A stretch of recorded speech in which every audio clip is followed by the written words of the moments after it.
Let's go live a little bit early, y'all. Just got done with some graphics, making some graphics for my new customers. Shout out to those that are getting graphics. You know what I'm saying? If you didn't know, there's advertisement in one of the videos that we'll be watching today. We will be talking about Jelani Day's case. However, before we start Jelani Day's case, after I play the little intro music or whatever, we're going to talk about a couple of cases that were sent in by the royal family and things like that. But before we get started today, I'm going to play for you a song that I made a little while ago or whatever called Psycho, featuring Avrael, the Alien King, and Cash Me Out, aka Queen's Throne.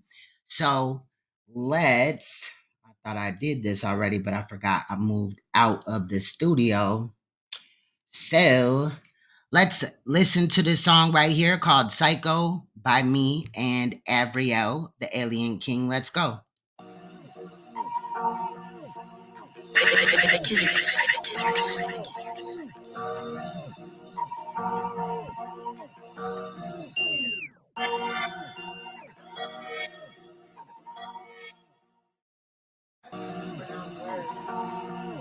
Yeah.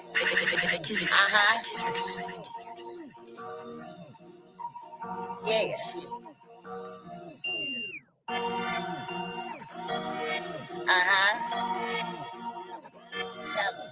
Yeah.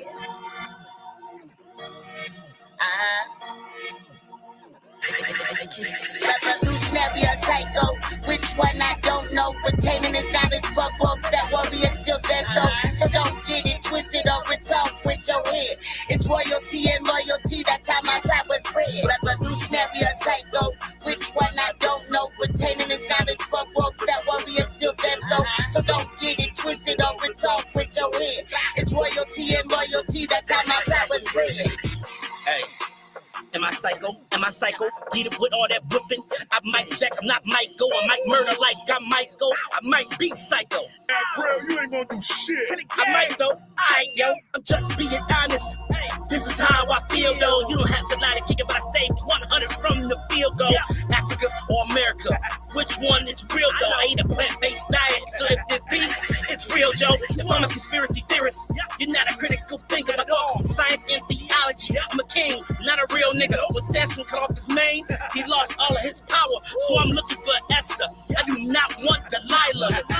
I will work till I die, no retire. I need some people I can build a fucking empire with.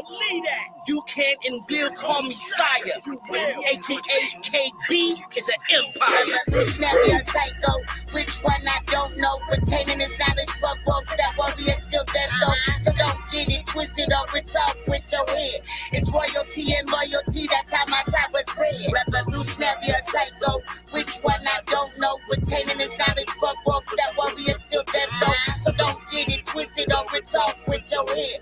It's royalty and loyalty, that's how my rap was bred. I'm a mission for this knowledge, call me crazy if you wanna, but the light inside of me, like the earth on Queensana, royal blood up in my veins. My chakras be aligned, so my cop feels no pain.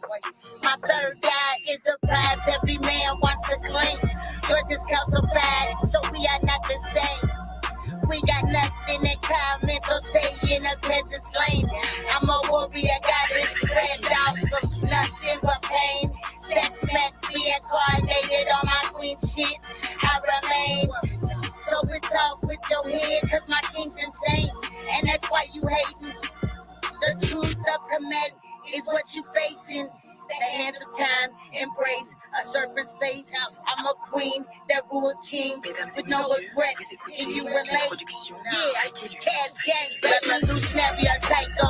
Which one I don't know. Retaining his knowledge, fuck off that warrior still there. So don't get it twisted or it's off with your head. It's royalty and loyalty, that's how my rap was bred. Revolutionary or psycho. Which one I don't know. Retaining his knowledge, fuck off that warrior still there. So don't get it twisted or it's off with your head. It's royalty and loyalty, that's how my rap was bred. I ain't ready for this knowledge, man. Respect the queen, baby. Cash gang. Cash me out, ever real, baby. Now, what's good in the chat? Salute to Southside Black Butterfly. My bad. Miss Ray Moody in the building. Ray Allen. What's good, bro? Man, I've missed the royal family, y'all. Y'all know that, I've been venturing off into some other things on YouTube, but I kind of miss the way that we used to do things. But anyway, let me start, go back to saying hi to everybody. What's good, Danielle? The royal family in the building. I see y'all. Alicia was in here. I don't know if she's in here still, but busy people we are. First, I just wanted to say I've been off today, and I really had a whole playlist. Like we was gonna do the 56 clips type of thing that we used to do and stuff like that. And if you're new to the channel, what we do over here normally is look into true crime situations. This channel though is for mainly like all the crime over here is disgusting, but I have another channel that is more like darker, deeper type of investigations. Like a lot of the interrogations is over there. But today, what I had did, I don't know why, but for some reason I had just forgot to shed light on some of the things that had came up, that I was sent by the royal family, and it was definitely not intentional. So we will be talking about that. And when you're talking about real stuff, you're not dragging and stuff like that. A lot of people don't come in the chat, which is fine with me in reality, because at the end of the day, I do want to get back into what we do.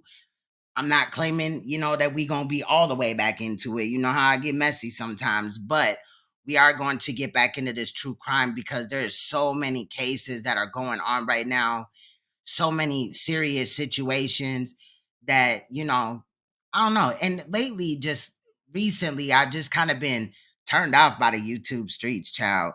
I'm just saying. What's good, Patricia? Shout out to Patricia. So as you guys know, today we'll be talking about Jelani Day's case. And if you didn't know, just to give you a quick rundown of his case, he had disappeared in August of 2021. And his mom and his family have been trying diligently to get justice for his situation. More case information is I did make a video, which is an hour and 26 minutes long, with all the case information and things like that. But if you want more, you can head over to my timeline, not my timeline, my community tab. Sorry, y'all. And you can look at the timeline there.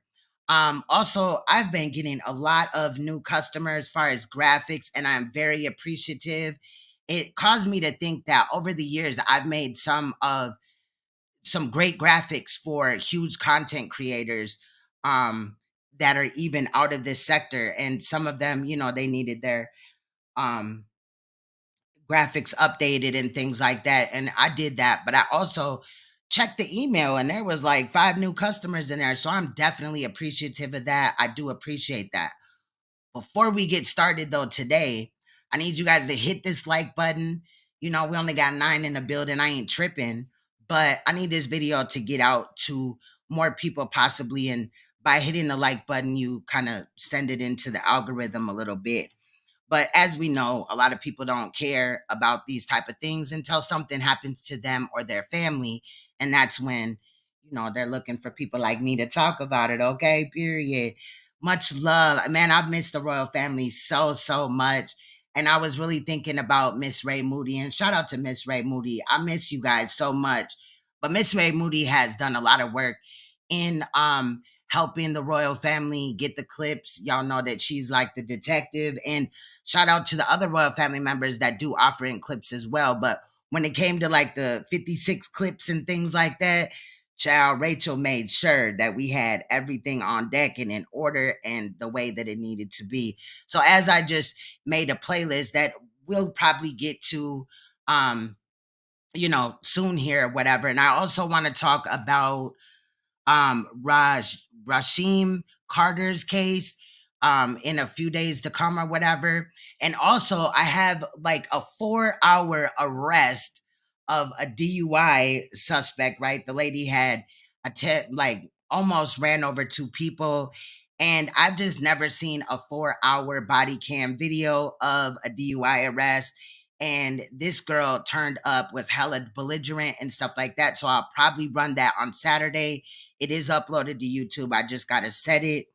But yeah. So today, before we get started, we'll be looking at some clips that don't pertain to Jelani, but they are definitely important.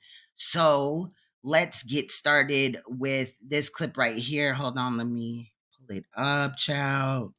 Developing tonight in Let me, child. I'm kind of rusty at this now. All right. So this case is a body of a toddler missing since October of last year, obviously was found. Let's take a look at this. This is a really short clip. Most of these clips are short. There's only 3 situations. The other 2 have 2 clips to them, but they're short. So let's take a look at this, and I'm pretty sure I'll be looking into this case as well.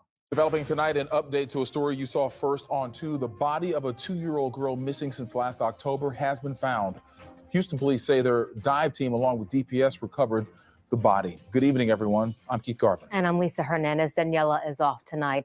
The little girl's body was found just south of 225 and Memorial Park Drive. That's right near Pasadena High School. KPRC2's Rowan Belogan is live along Vince Bayou, where investigators made that discovery. Rowan. Keith, Lisa, this is not the way anyone wanted this to end. A spokesperson for HPD says through their investigation, information they received, along with the way the remains were found, leads them to believe that the body is that of 2-year-old Nadia Lee. Houston police confirming KPRC2's reporting. Investigators recovered a body early this morning, one they believe to be that of missing 2-year-old Nadia Lee. The toddler was last seen last year, days after investigators say her dad, Jiron Lee, picked her up from an agency where she was voluntarily placed and didn't return her back to their care. Lee previously said Nadia disappeared while he was taking out the trash at his apartment complex. He was arrested and charged with murder after Houston police say he choked his 22-year-old common-law wife, Nancy Reed, to death during a dispute about the way she disciplined their other child. Texas EquuSearch performed several searches looking for the little girl from Pasadena to Alvin, even using bulldozers to comb through a football field-sized landfill. In a motion to... You know what? This reminds me of another case. I believe the little boy's name was Cedric, I believe, and it conveniently enough, there was another man, a man that was the aunt's boyfriend or something like that. We covered that, I think, on Queenstone TV, where they had to dig through the landfill to find the little boy. Deny bail. Prosecutors say when officers performed a welfare check at Lee's Pasadena apartment, they found blood on a child's mattress and on a rag in the bathroom, leading investigators to charge him in connection to Nadia's death, despite investigators not finding a body. Police didn't go into detail on why they searched this area, but a source tells KPRC2 they were made aware of this location and immediately told police. Jiron Lee remains in jail under a $1.8 million bond. A spokesperson for HPD says they will allow the medical examiner's office to identify the body. Live in Pasadena, Roman Belogan, KPRC 2 News. Wow. That case right there, we're definitely going to have to talk about that. Let me make sure that this is in another playlist. Okay. Yeah, we're going to have to dig deeper into that because, like I said, we covered another case and it looks like Miss Ray Moody remembers that. That shit, like, I just don't understand how people could take the life of an innocent child in any type of situation. And then the fact that he had strangled his, girl or whatever, that situation kind of reminds me of a situation that I had covered under my video selection where a man had stabbed to death his baby mother, and then also there was a child that was missing. I think his name was Talon, and he was thrown into a body of water, and the police found the little boy after an Amber Alert in an alligator's mouth. Now, I did talk about that case, like I said, under my video section of this channel. So if you missed that, you know, you can head over there and watch it. What's good, Emmanuel? Shout out to Dragon as well. Much love, y'all. So let's continue because this one was sent in by Unseen Soldier. Channel 2 Action News. Hold on. And this one bothered me because, well, they all bother me, but this one kind of stuck out to me because some of y'all know I got a daughter that she just turned 14 and stuff like that. And of course, a lot of the times, you know, kids' first job is like McDonald's or some type of fast food situation. This one is titled Registered Sex Offender in Georgia. McDonald's manager accused of getting a 15-year-old employee pregnant. I don't know how they, you know, McDonald's definitely failed with this. Yes, it was Cedric Johnson. Yep. And then the uncle's name was also Cedric, but it was something else. Yes. That case was just super crazy. I need to check for updates on a lot of these cases as well as, you know, sometimes with murder cases, it takes about, 2 years to finally have an outcome. So we will be doing some updates as well. But I did go back and try to look at the Cairo Jordan situation. You remember, some of you may remember the little boy that was found, and I believe, was it Indiana, in a suitcase. The spiritual advisor, quote unquote, of the mother was found in that situation and is connected to the death of that little boy. But the mother, there's an open manhunt in that case, and they still have not found the mother. And I'm going with, I don't even think she's alive anymore. Possibly maybe the spiritual advisor had convinced the mother in that case that her son, had a demon inside of her, whatever. And the little boy ended up, missing and then found inside a suitcase. And that was like 5 months ago. We talked about that case, and it's just super crazy. But this one right here bothered me because I was almost ready to let my daughter, get a job working at McDonald's. Hey, but now, I guess I'm gonna have to do a background check on her manager because y'all check this out. Now there's 2 parts to this. So immediately after this, I'll play the other part. Now, a Channel 2 Action News exclusive, a manager at McDonald's accused of getting a teen worker pregnant. He is a registered sex offender. Investigators say that Jamira Sampson worked for McDonald's in Loganville. Channel 2 investigative reporter Mark Winnie spoke with the victim's mother, who is suing now McDonald's. And lawyer Mel Hewitt says he filed this lawsuit. This is super low. I'm going to have to edit this, but I'm still going to try to play it. Yes, for money for a 16-year-old who needs it now that she has a baby by a former McDonald's manager and convicted sex offender who allegedly fathered the child when the young woman was underage, but also in hopes it can prevent this happening to someone else. We begin with her mom. Oh, God. My heart broke in so many places, so many ways. The mom, who says she wants us to hide her face to protect her daughter, says that daughter was excited to suit up in the uniform of a McDonald's employee at just 15 years old, but now she's bringing suit in her daughter's behalf after the mom alleges a convicted sex offender working in management at the McDonald's. I was infuriated. Impregnated her child. I thought he was vetted, but come to find out he was a registered sex offender. The suit is against McDonald's Corporation, McDonald's USA LLC, and 2 firms that suggest are affiliated with the McDonald's franchise located at 4638 Atlanta Highway, Loganville. It alleges McDonald's employees across the country, many of them teenagers, are telling stories of routine and severe sexual harassment and abuse. There's a number of these cases around the country. And suggests in February 2021, the young woman at the focus of this case was 15 years old when she applied for employment at what she understood was Loganville McDonald's, and in about August 2021 started her employment. The suit suggests she was subordinate to who she understood was a manager, trainee, or supervisor of the Loganville McDonald's, Jamira C. Sampson. We found Jamira Sampson on both Georgia and Florida sex offender sites. The Florida entry lists lewd or lascivious molestation, victim 12-15 years old, and what looks like lewd, lascivious battery, sex with victim 12 to 15 years old. Plaintiff's attorney Mel Hewitt says Sampson was convicted years before he was hired by the Loganville McDonald's, and he was on the sex offender registry when hired. You're not against convicted felons getting work. No. No, I'm really not. The suit suggests that Sampson allegedly began sexually assaulting the young woman at the workplace, in the parking area, and in other locations off the Loganville McDonald's property. He began grooming her, ended up getting what certainly everyone's going to claim is consensual sex, but she's 15 years old. She's not legally able to consent. She cannot, not in the state of Georgia.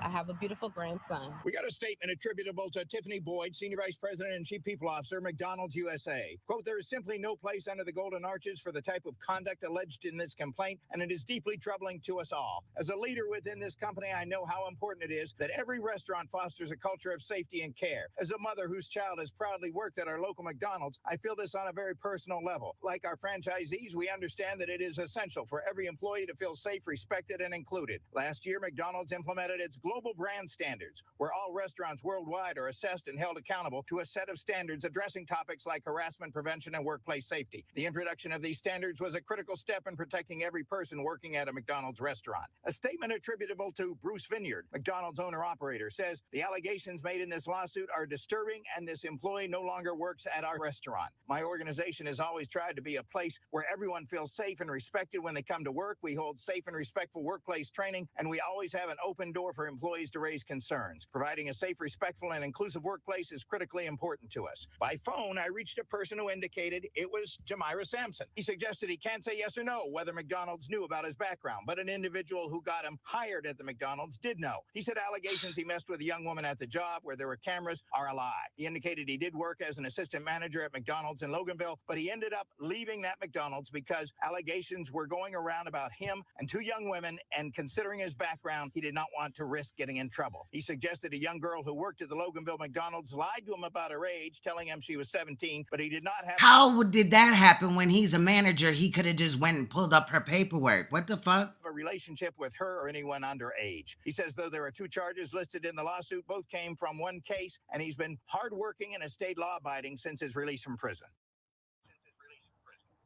Now, Loganville Police Chief Dick Lowry says his department has an open investigation pertaining to a juvenile female whose mother reported her juvenile daughter was pregnant by a registered sex offender who worked with the daughter at the Loganville McDonald's. Sampson told me, by the way, he did 8.5 years in prison in Florida because he admitted to something he didn't do to protect a relative. It appears that he's on the Georgia sex offender registry because of the Florida case. Reporting live in Loganville, Mark Winnie, Channel 2 Action News. Now, I'm not buying it. You know what I'm saying? Period. We got another, follow-up video. This one came out a day ago, to that one that we just watched. I'm going to have to re-edit these and just post them as, both of them together as their own video, but I'm going to have to enhance the audio. And that's another thing that I've noticed too, when serious sex offenses go on, either they're really short, like reporting on it, or the volume is like really low. Now I get it. Sometimes my videos be loud as hell, but these people are actually hired by the news to make sure that the audio is right. So that's just weird or whatever. But the fact that this man, was over this girl, and the fact that this man was a manager and McDonald's did not vet him at all, that is definitely some shady ass shit. Like something is not right with it. And him acting like it wasn't him and there's cameras everywhere. Let me tell you this. I once worked at McDonald's. It was one of my first jobs. And guess what? There's blind spots in that motherfucker. Okay, period. Like, it just does not make sense. And it's unfortunate that this girl, had to birth the child of somebody that not only sexually abused her, but obviously a predator as well. Let's look at clip number 2 that came out yesterday. An update to a Channel 2 Action News exclusive. A local police... Uh-oh, don't do this. Oh, my goodness. They don't want us talking about it, child. And other crimes involving a young woman who worked at the restaurant. And the suspect was already on the sex offender registry. Channel 2 investigative reporter Mark Winnie is live at the Clayton County Jail. Mark, the chief says new information came to police after a Channel 2 story in March. That's right. And the new charges are out of Loganville, but we are at the Clayton County Jail because we understand he's been held on an unrelated case here. We begin with reaction from the alleged victim's mom, whom we are blurring to protect the identity of her daughter. It's still rough. She's still dealing with, being a new mom. But today is a different kind of day. It's a day of rejoicing. It's a day of accomplishment. Meaning? He's gone. He's locked up. We spoke to the alleged victim's mom Monday. She says Jamira Sampson impregnated her then 15-year-old daughter. For a story we reported last month, we encountered Jamira Sampson's name in the civil arena. It was in a lawsuit against McDonald's Corporation and others. But this new development involves his name in the criminal arena. New criminal charges, an arena with which he may be familiar. We found Jamira Sampson on sex offender sites. Mel Hewitt, plaintiff's attorney in the lawsuit, says Sampson was convicted of 2 sex offenses years before he was hired by the McDonald's at 4638 Atlanta Highway, Loganville, and that he was on the sex offender registry when hired and placed in a supervisory role. He began grooming her, ended up getting what certainly everyone's going to claim is consensual sex, but she's 15 years old. She's not legally able to consent. She cannot, not in the state of Georgia. Documents suggest Jamira Sampson has now been charged with child molestation, felony, statutory rape, felony, and enticing a child for indecent purposes, felony. Documents indicated all 3 offenses involve a child under the age of 16 and suggest Sampson took the victim in an automobile to an unknown park in Loganville and had sexual intercourse with the victim. Quote, the accused stated that he believed that he may be the father of the victim's child. A Clayton County warrant contains an allegation that Jamira Sampson on January 17th of this year committed an offense of aggravated assault by strangulation. A statement from Loganville Police Chief Dick Lowry says the Loganville Police Department has had an open criminal investigation regarding a reported statutory rape since February 2022, with Jamira Sampson as a suspect. After the WSB TV story on this case aired, additional information on the case and the suspect became available. Our detectives pursued the new information, and on Friday, April 21, 2023, were able to secure felony arrest warrants on Jamira Christopher Sampson, 29. I definitely want him to pay for his crime, but it's still bittersweet. We need to heal the country, heal these people. Chief Lowry indicated that at last check, Sampson was in the Clayton County Jail on an unrelated charge. For the March story, by phone, I reached a person who indicated it was Jamira Sampson. He indicated he did work as an assistant manager at McDonald's in Loganville. He suggested a young girl who worked at the Loganville McDonald's lied to him about her age, telling him she was 17, but he did not have a relationship with her or anyone underage. He suggested, though there were 2 charges listed in the lawsuit, both came from one case, and he'd been hardworking and had stayed law-abiding since his release from prison. And for that lawsuit story, we used a statement. Last year, McDonald's implemented its global brand standards, where all restaurants worldwide are assessed and held accountable to a set of standards addressing topics like harassment prevention and workplace safety. A statement attributable to Bruce Vineyard, McDonald's owner-operator, said, the allegations made in this lawsuit are disturbing, and this employee no longer works at our restaurant. My organization has always tried to be a place where everyone feels safe and respected when they come to work. We hold safe and respectful workplace training, and we always have an open door for employees to raise concerns. Clearly not. Now, a spokesman says Jamira Sampson is represented by the Clayton County Public Defender Office on the aggravated assault charge, but the office has no comment on the assault allegation so far. We did reach out by email in case McDonald's wanted to make a new comment. That statement about the global brand standards is attributable to Tiffany Boyd, a senior VP at McDonald's USA. Reporting live, Mark Winnie, Channel 2 Action News. That is ridiculous. And then for them to say that we always provide a environment, so like basically that, you know, their employees know that they can, you know, speak out if they're being, you know, mistreated or whatever. They got to understand that a child that's 15 or whatever may not feel comfortable, especially if that's her assistant manager, like in this case. I get it. McDonald's wants to be inclusive, you know, of all people. But since places like McDonald's hire children at 14 years old, they should definitely make sure that they vet people, I don't care, just because it's McDonald's, they should do a background check and not put somebody in the position over children that is a sex offender. Like, that is freaking ridiculous. I just cannot. Emmanuel, but I feel you. Yes. Yeah, I'm gonna try to continue to look into that case and stuff like that. Like I said, I'm gonna try to like enhance the audio.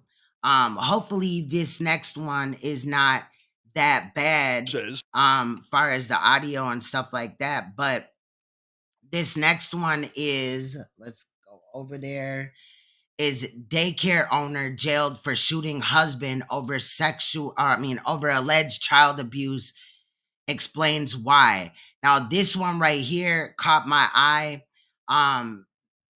This is crazy. I'm just gonna shut up and play it, y'all, and then after, there's another portion of this clip after this. I'll play that, and then we'll head into the Jelani Day case. Hi, how are you?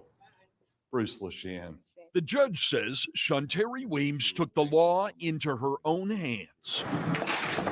But she says she snapped, and some supporters see her as a kind of avenging angel, seeking justice for horrible crimes against children. I was emotional. Her backers were stunned last month when a judge slapped the 50-year-old with a 4-year sentence, twice what even prosecutors recommended in a plea deal. Despite my surroundings, I'm doing okay.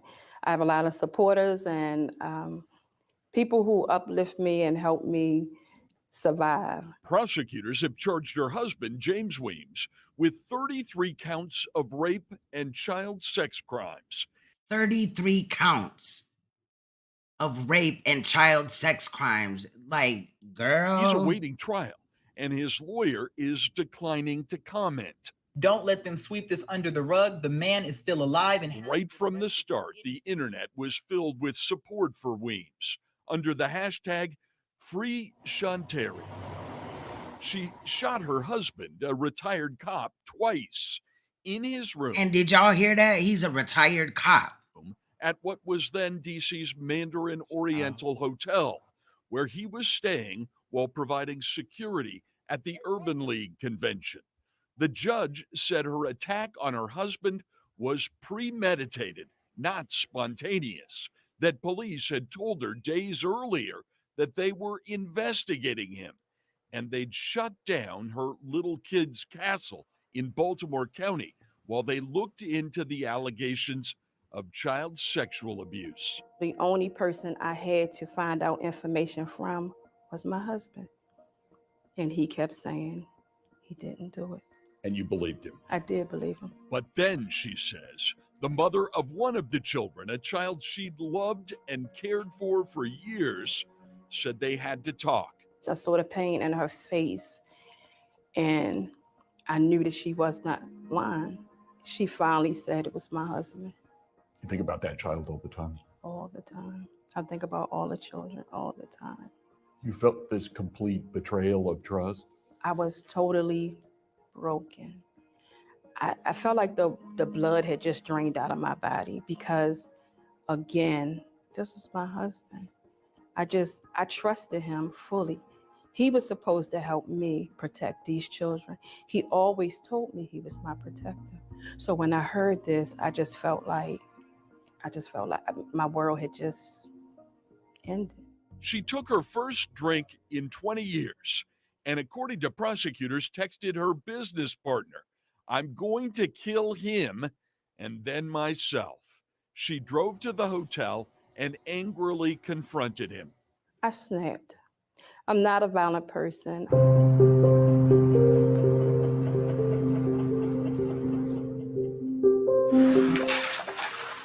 I was totally broken.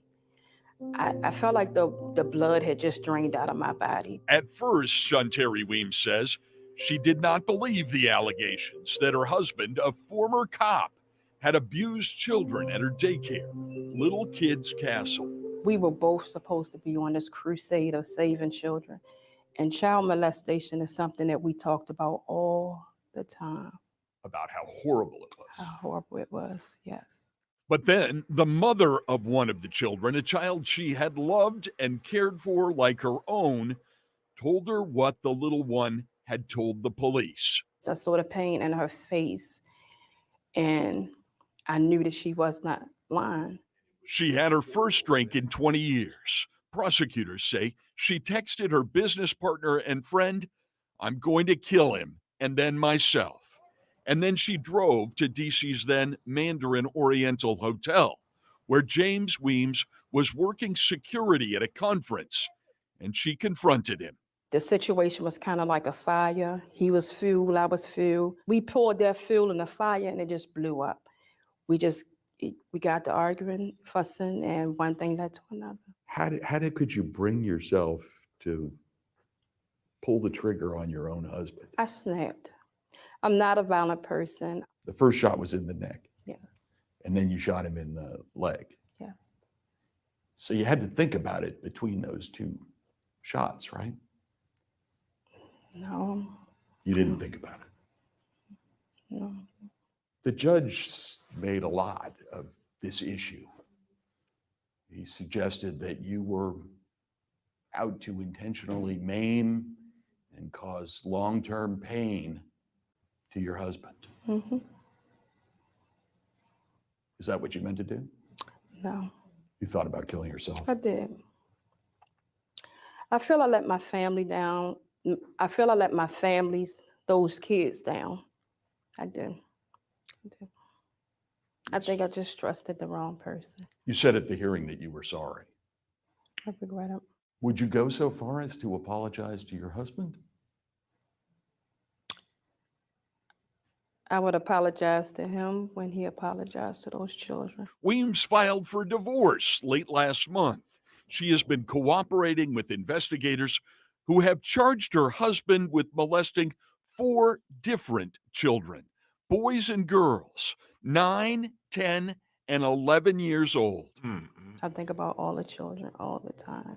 And she hopes when she gets out of prison in about 4 years to start a nonprofit to fight child abuse. And I'm definitely going to make a great batch of lemonade from these lemons that I've been dealt. Weems's lawyer has just filed a motion asking the judge to reconsider her 4-year sentence.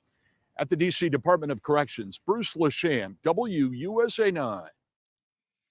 I think that woman's going to get a lot of support when she gets out because, you know, what she did was heroic in a way. And then also understand that she probably was feeling, you know, obviously betrayed. Obviously, she felt probably that her, you know, that daycare seemed to be like her life. You know what I mean? And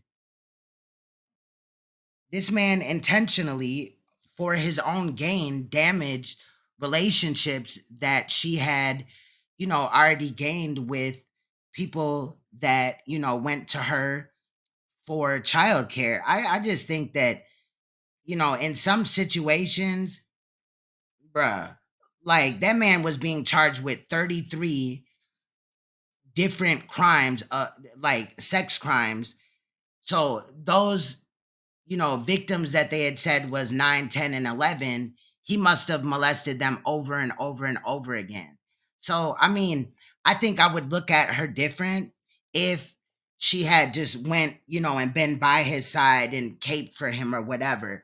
But here's part 2 to this. Child abuse investigation. Police say a Baltimore County daycare owner shot her husband after learning about sexual abuse allegations. Now he's facing charges for allegedly molesting at least 3 children. Hello, everyone. I'm Vic Carter. And I'm Denise Koch. Welcome to those of you watching on CBS News Baltimore and on WJZ-TV. As we come on the air, that daycare owner is behind bars waiting to learn her fate. And the police say she took matters into her own hands after learning of possible sexual abuse. Her husband, a former Baltimore police officer, survived the shooting and is now awaiting extradition to Baltimore County to face felony charges. WJC investigator Mike Helgen is live at the daycare in Owings Mills with the follow-up. Mike. Vic, Denise, the daycare is closed right now. The case is gaining international attention. Police say there could be more victims, and this remains an open investigation.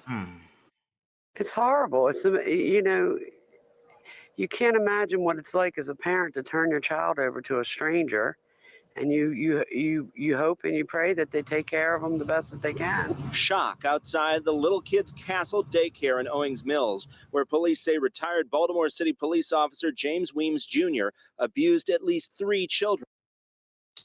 Come on, bro. His wife, Shanteri, owned the daycare, and he worked here as a bus driver for at least 2 years. We learned of these allegations earlier this month, and that's when our investigation was launched. According to court documents, Shanteri Weems reported the abuse to police, but kept getting calls from parents. That's when she confronted her husband shortly after the two checked into the upscale Mandarin Oriental Hotel in Washington, D.C. last Thursday. Police say Weems told them the argument got heated. Her husband moved toward her, and she... Wait, I'm wondering how she already got 4 years in prison or whatever, if this just happened 9 months ago, and the first clip was 9 months ago. Shot him. At this point, he remains in police custody, hospitalized in Washington, D.C., pending extradition. It's kind of hard to feel sorry for him. I mean, everyone knows she shouldn't have taken the law into her own hands, but you didn't have your life upended. Her whole entire... But we just saw also what happened at McDonald's, where the manager had sex crimes, and that didn't halt him. So obviously, they need to be more, like, take these crimes more serious. And I think it was Chicken Little said in the chat, they always put themselves around their victims. That's a fact. They could be coaches, teachers, daycare providers, police, you know what I mean? All type of things, jobs where they would be around children. Our business is gone. Her reputation is gone. Her marriage is gone. Those kids are hurt. She obviously cared about them. So who knows if it was one of us, what you'd be driven to. Shanteri Weems still faces charges in D.C. related to the shooting. Police say she wrote in a notebook that she did not want to kill her husband, just hurt him and get justice for the kids. Supporters are using the Free Shanteri hashtag online and packed the D.C. courtroom Monday, where the initial hearing was postponed. She's made complaints to the proper authorities before. Her cries for help had went unanswered. Our government did not keep her or the children in the situation safe. Shanteri Weems has a court appearance scheduled for Friday. It's unclear right now when James Weems may be brought back here to Baltimore County to face these charges. Reporting live in Owings Mills, Mike Helgren, WJZ. Wow. The way that he just affected her whole livelihood, you know, it seems like she put a lot into that daycare. It seemed like she loved her job and stuff like that. And I'm glad that she did not unalive herself.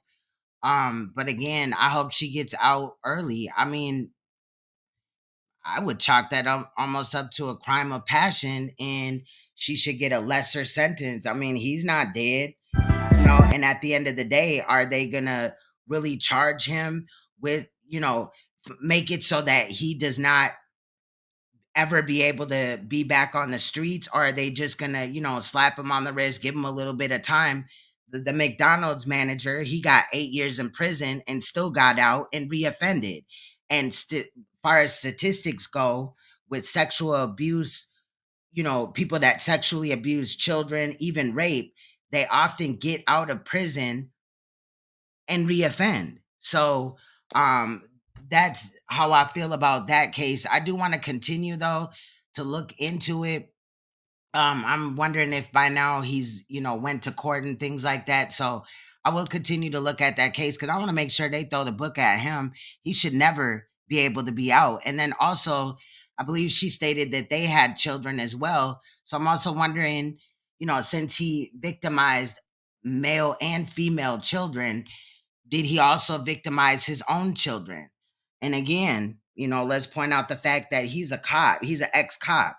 So, you know, clearly we can't just be trusting just the cops. Like, it's sick. Oh my God. That is so sick. But shout out to her. No, I'm not advocating that, you know, we kill pedos. I can't say that on YouTube. Wink, wink, right? But I think in a sense, she's a hero to them children, because maybe, what she did to him may cause him to never do that again.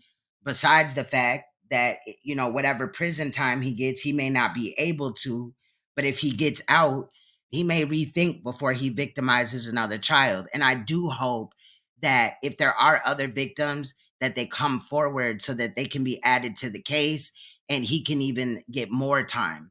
I feel bad for that woman. And at the end of the day, I think she needs justice and those kids need justice as well. It seemed like that daycare was her livelihood. It damaged relationships between her and people that, were her clients at the daycare center. And again, she was married to this man. So ain't no telling what that emotionally did to her. And the fact that she drank again after 20 years and things like that, you would kind of expect that, if she would have just, rode with him and had his back, look, we'd be weighing in on a whole different type of situation. And whatever. Oh my God. Oh man, I feel bad for her, but I hope that she gets out when she gets out of prison or jail or whatever. I hope that, whatever dreams she wants to do, like far as advocating, um, you know, for victims and things like that. I hope that she does it, and I hope that she has the support that she needs.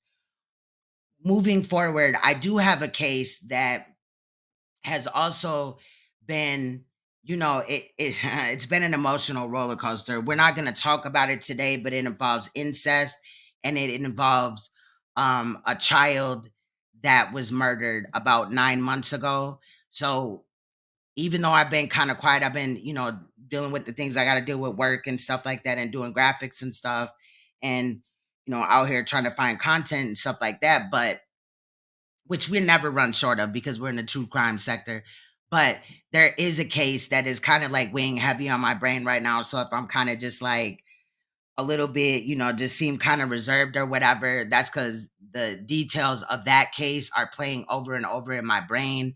And again, it is a very traumatizing case. However, when I present that, I feel like that Leak You or somebody else in the true crime sector will be accompanying me in doing so. Not that I can't do it myself, but this is a doozy that, this case that's up and coming and stuff like that. And it is in Dallas, Texas. So, she's from Dallas and stuff like that. So, you know, it is what it is. So again, if I just kind of seem reserved or a little bit off, that is partly why. But we are here for Jelani Day's case, and I don't really have no answers. This case has already stumped me. A lot of the times I have, some good opinions or whatever to kind of point out. But at this time, like, I just feel really, really bad for the mother.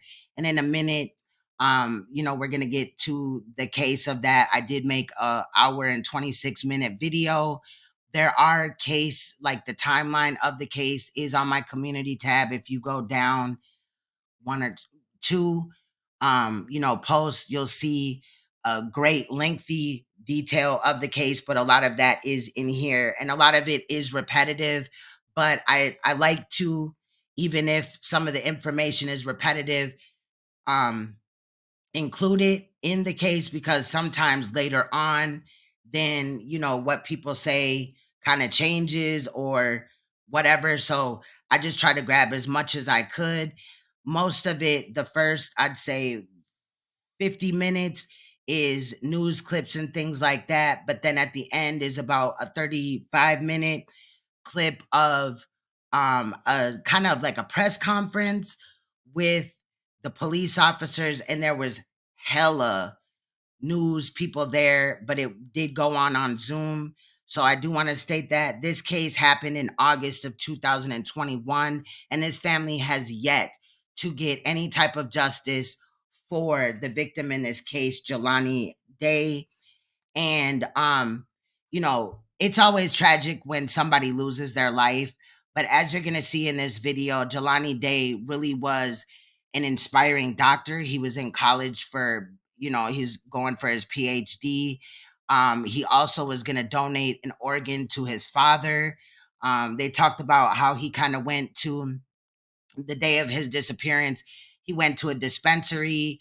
He had walked out of there with a pre-rolled blunt.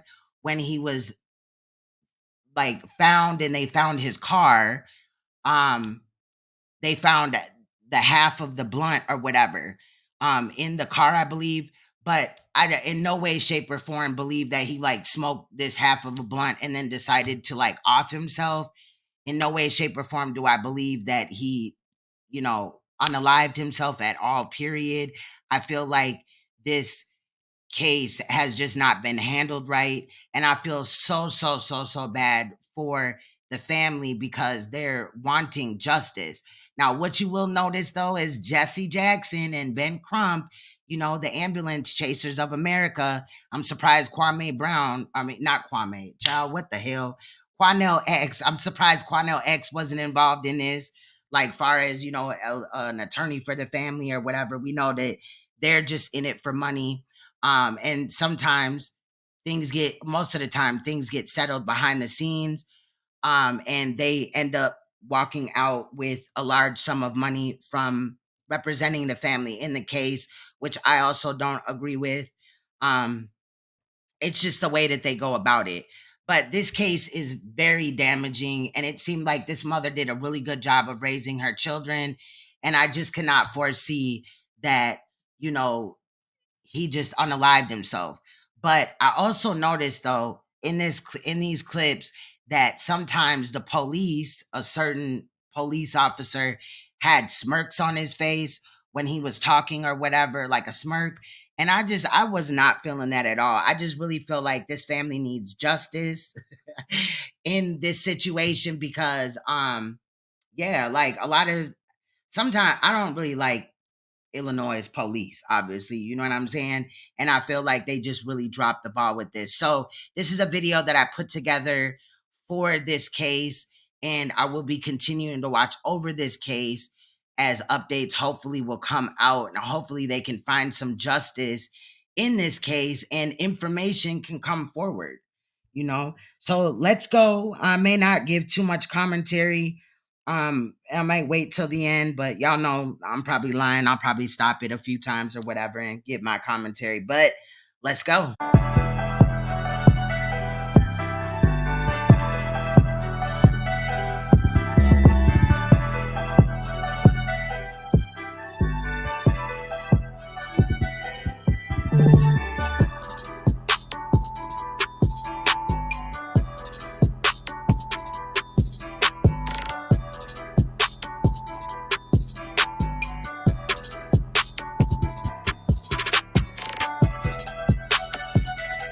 Facts, his car was found in Peru, Illinois. The family also states that they didn't even know about Peru.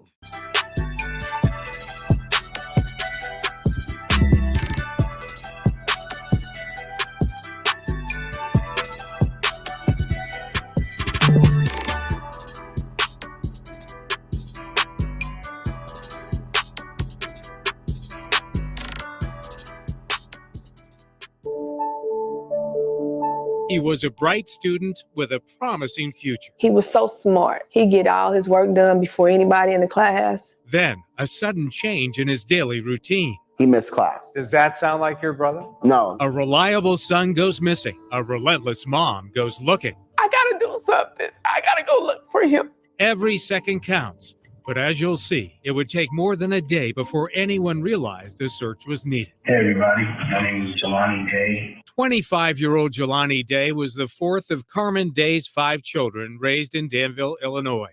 2 girls and 3 boys. In my house, my kids took great pride into their grades. They wanted to see who GPA could be higher than the next one. The kids were close and competitive.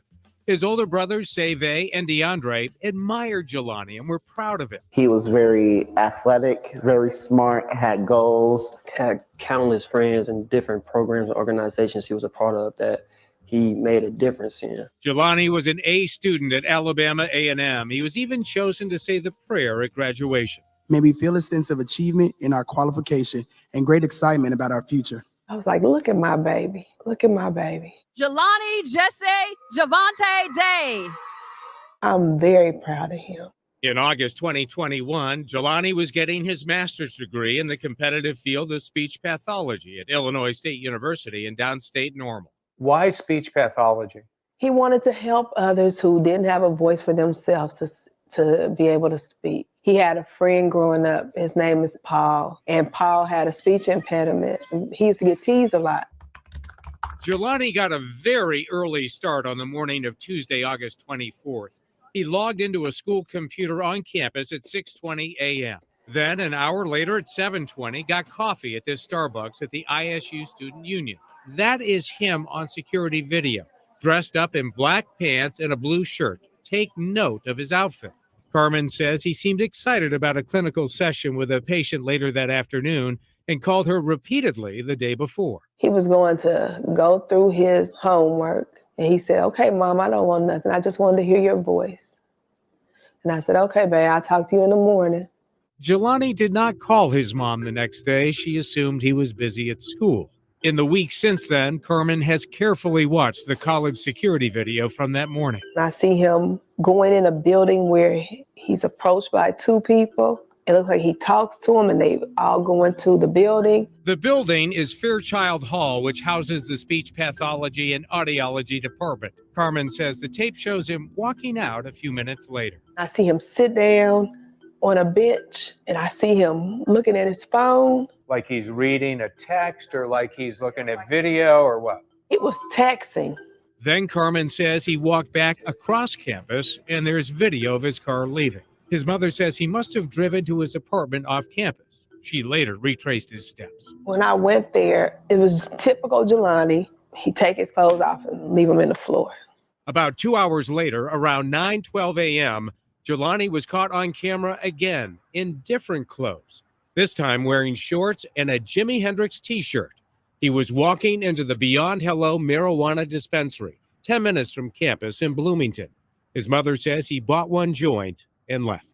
But Jelani did not go back to campus for his class at 1 o'clock that afternoon, and crucial time would pass before anyone realized something was wrong. 24 hours later, when he missed class for a second day, his professor was now concerned enough to alert the school for a wellness check. What happened to my brother? His brother DeAndre, a middle school teacher, was the first relative to get the news. Police came knocking on my door saying, "We were looking for your brother." So I called my mom and my sister. "Have you heard from him?" They said no. Immediately, Carmen knew something was terribly wrong and says she tried to convince police to go all in, even though she says they told her adults missing a short time only trigger a full search if they're in danger of hurting themselves or others. Yeah, but the first 24 hours of any missing case, not just children, is very critical. Did you tell the police that he was in danger of hurting himself or others? I said, but at this point, I don't know. So I'm telling you, if that's what you need me to say to you, I will say anything. And he said, well, I'll get back with you. Police tell us under state law, all missing persons cases are taken seriously right away. So when Carmen reported Jelani missing at 8:57 that night, they say they went to work, calling hospitals, friends, and relatives. As the investigation began, detectives focused on that security video and started looking for more pictures from stores, homes, and gas stations. Every investigation in 2021 is ultra reliant on video cameras and electronic data. The story of the missing college student. Now that cop that was just up there, he's the one that was smirking. Would eventually go viral after a rallying cry on social media called out the national media's attention on the Gabby Petito case, noting the racial disparities in the coverage of people who go missing. I'm glad. Now, really quick, I want to say that I feel that because that's why I didn't talk about the Petito case at all.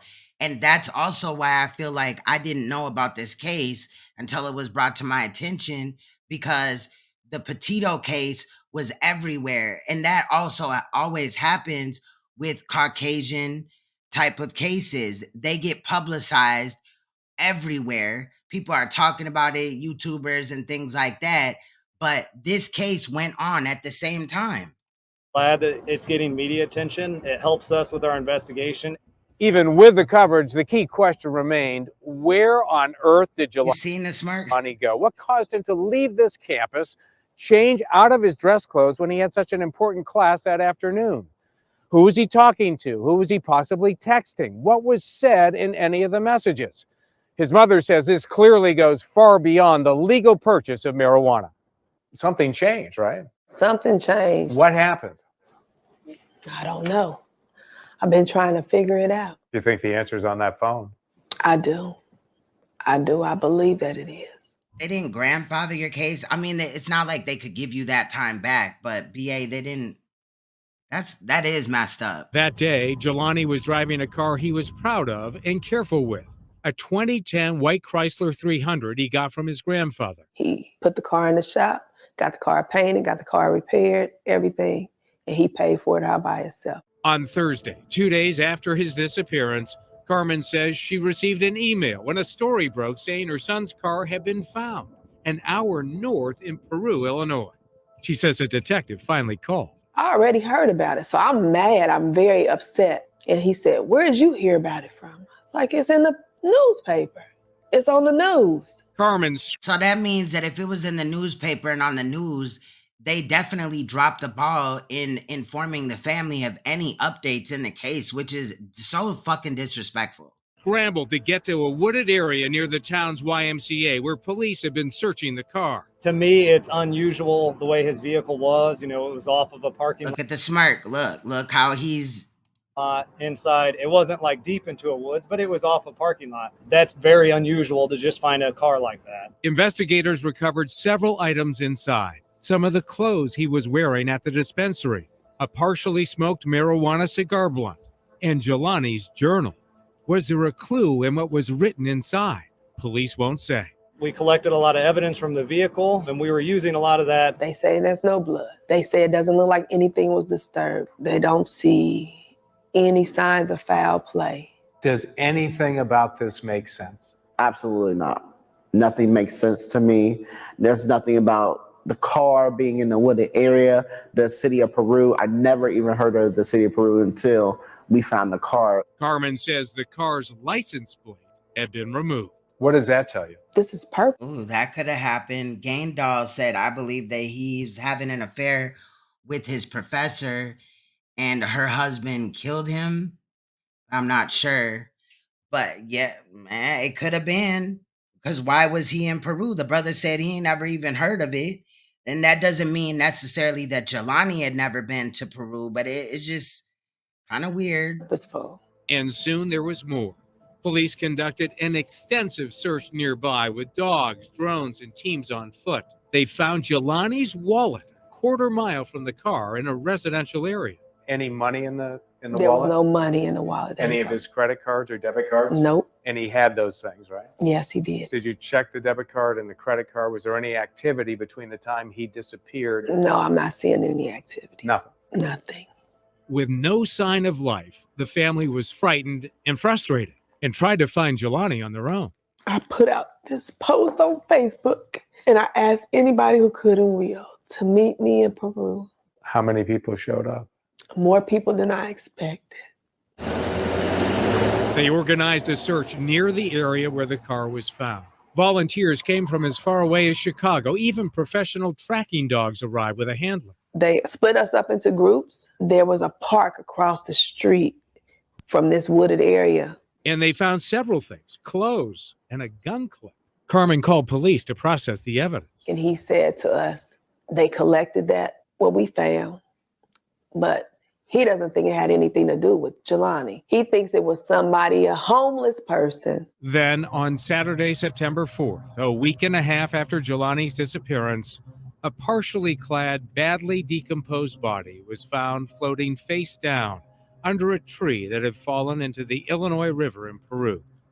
Now, the cell phone in this case, I think that comes up in a minute, is really, the situation with the cell phone is really odd because they found the cell phone. It's not, like, it just seems like his belongings were scattered, but they still haven't even decoded, like, any text messages or whatever. In this case, is almost 2 years old. So something is definitely going on. 3 miles from the car. Carmen raced to the scene, but says police told her she should not view the body. Didn't even get to look at my baby. I didn't see him, and I wish I would have looked at him. I wish I would have. The body had a double-knotted sweatshirt tied around the waist. Jelani's shorts and sneakers were on a riverbank and contained unidentified DNA, raising even more questions. Using dental records and the family's DNA, it would take an excruciating 19 days for authorities to finally make a positive ID of the body. It was Jelani. But the family was stunned by the official cause of death. It wasn't any type of wound or injury as they expected. The medical examiner said Jelani Day had drowned. I will never forget that day. To hear my dad cry like that and to hear my mother in so much pain was horrific. It was really devastating. And to get that explanation that he drowned was a slap in the face. It was an insult to us. But the coroner also wrote drowning is considered a diagnosis of exclusion when a body's found in water with no other obvious injury. Did he know how to swim? Absolutely. He swam in high school. He was an avid swimmer. He swam all the time, working out, always at the pool. So how did he end up in the river? Is there any chance Jelani took his own life? Now, I'm wondering, did they drug him or something like that? Put something in something that he was drinking or something? Shout out to Bell. We're kind of going through some of the case of Jelani Day and, some of the details in the case. So that's kind of what we're doing. Shout out to you, though, Bell. Jelani's never had any kind of any inclination that he wanted to harm himself. Was he on any medication He was for mental not illness, nothing, depression? Nothing. How I agree. I think the police are definitely involved. much did your son have to live for? Like covering up for whoever did it, and for a minute I thought that maybe they had something to do with it. You know what I mean? Thing to live for. He loved life. He loved his family. In fact, But if it was a professor, like if he was messing with the professor and the professor's husband found out and all this and that, is there a connection between the professor's husband and any police that were on the case? Like, do they know each other? Are they related? He says Jelani had recently volunteered to be the donor for his father, who had leukemia and needed a stem cell transplant. He was the most likely match for his dad. And he wanted to do it. He absolutely, yeah. Sadly, Jelani's father passed away 7 months after he did. Yeah, what was his name? Kendrick Johnson, that was found in the gym mat. Look at Jesse Jackson. He just always in the mix, child. Justice for Jelani! Carmen Day has accused the Bloomington police of dragging their feet when she first reported Jelani missing. And she says authorities took far too long to identify his body, and they and the media would have worked much harder and faster if her son wasn't black. Bloomington dropped the ball from the beginning. We won't argue with their emotions. If they feel like we're not doing enough, that's how they feel about it. We can provide some facts on what we're doing, but I'm not going to tell, their family, how they should feel. The family is losing confidence. Oh, see that? That's the cop right there that I do not trust him. Like, there's something with this dude. Confidence Ben in the local authorities. They want answers. Civil rights attorney Ben Krump and Reverend Jesse Jackson are helping in her fight for answers. Throughout this whole ordeal, I try not to be that angry black woman or try not to be in their face and telling them what they need to do because I needed them to look for my child. Bloomington police and the LaSalle County coroner both declined our request for an on-camera interview. In a written statement, Bloomington police told us they would not comment because the case is still an active investigation. And the Right, you seen them holding up Jesse as he was walking? Child. FBI is involved. To the family, it felt like everything was at a standstill. Then, 6 weeks after the body was recovered, a significant clue was found through pure luck. A man was driving on the highway when he pulled off on one of the Bloomington exits to secure a mattress that was tied to the roof of his car. He just happened to look down at the side of the road and saw an iPhone. It was Jelani Day's. Now listen What to do you this. want to know from that phone? I want to know who's involved, who was he last texting in his last hours, who was his last conversation with. Through the Freedom of Information Act, we obtained heavily redacted emails from the FBI to Peru police. One is called Extraction Report Apple iPhone, 23 chats and 17 messages. These details have been cross-referenced from Jelani's contact list. Another notes 6 phone numbers of interest. But a detective also writes nothing crazy on Jelani's phone extraction. And is that how you write up reports? Nothing crazy in Jelani's... What? Information they have is apparently from Verizon's call records, but they still have not figured out the password and gotten inside the phone to see what was written in the messages. And that right there just sounds really weird because, y'all, we've covered hella cases on my channels, and far as technology goes, they should be able to have no issue getting in that phone. And I guarantee whatever is in that phone will help solve this case. Anyone come forward to say, yeah, I was talking with Jelani that day on the phone? Nobody came forward. It's people that I found out that he went to go see that day at the medical facility on campus. They didn't even come forward and say, yeah, I remember talking to him that day.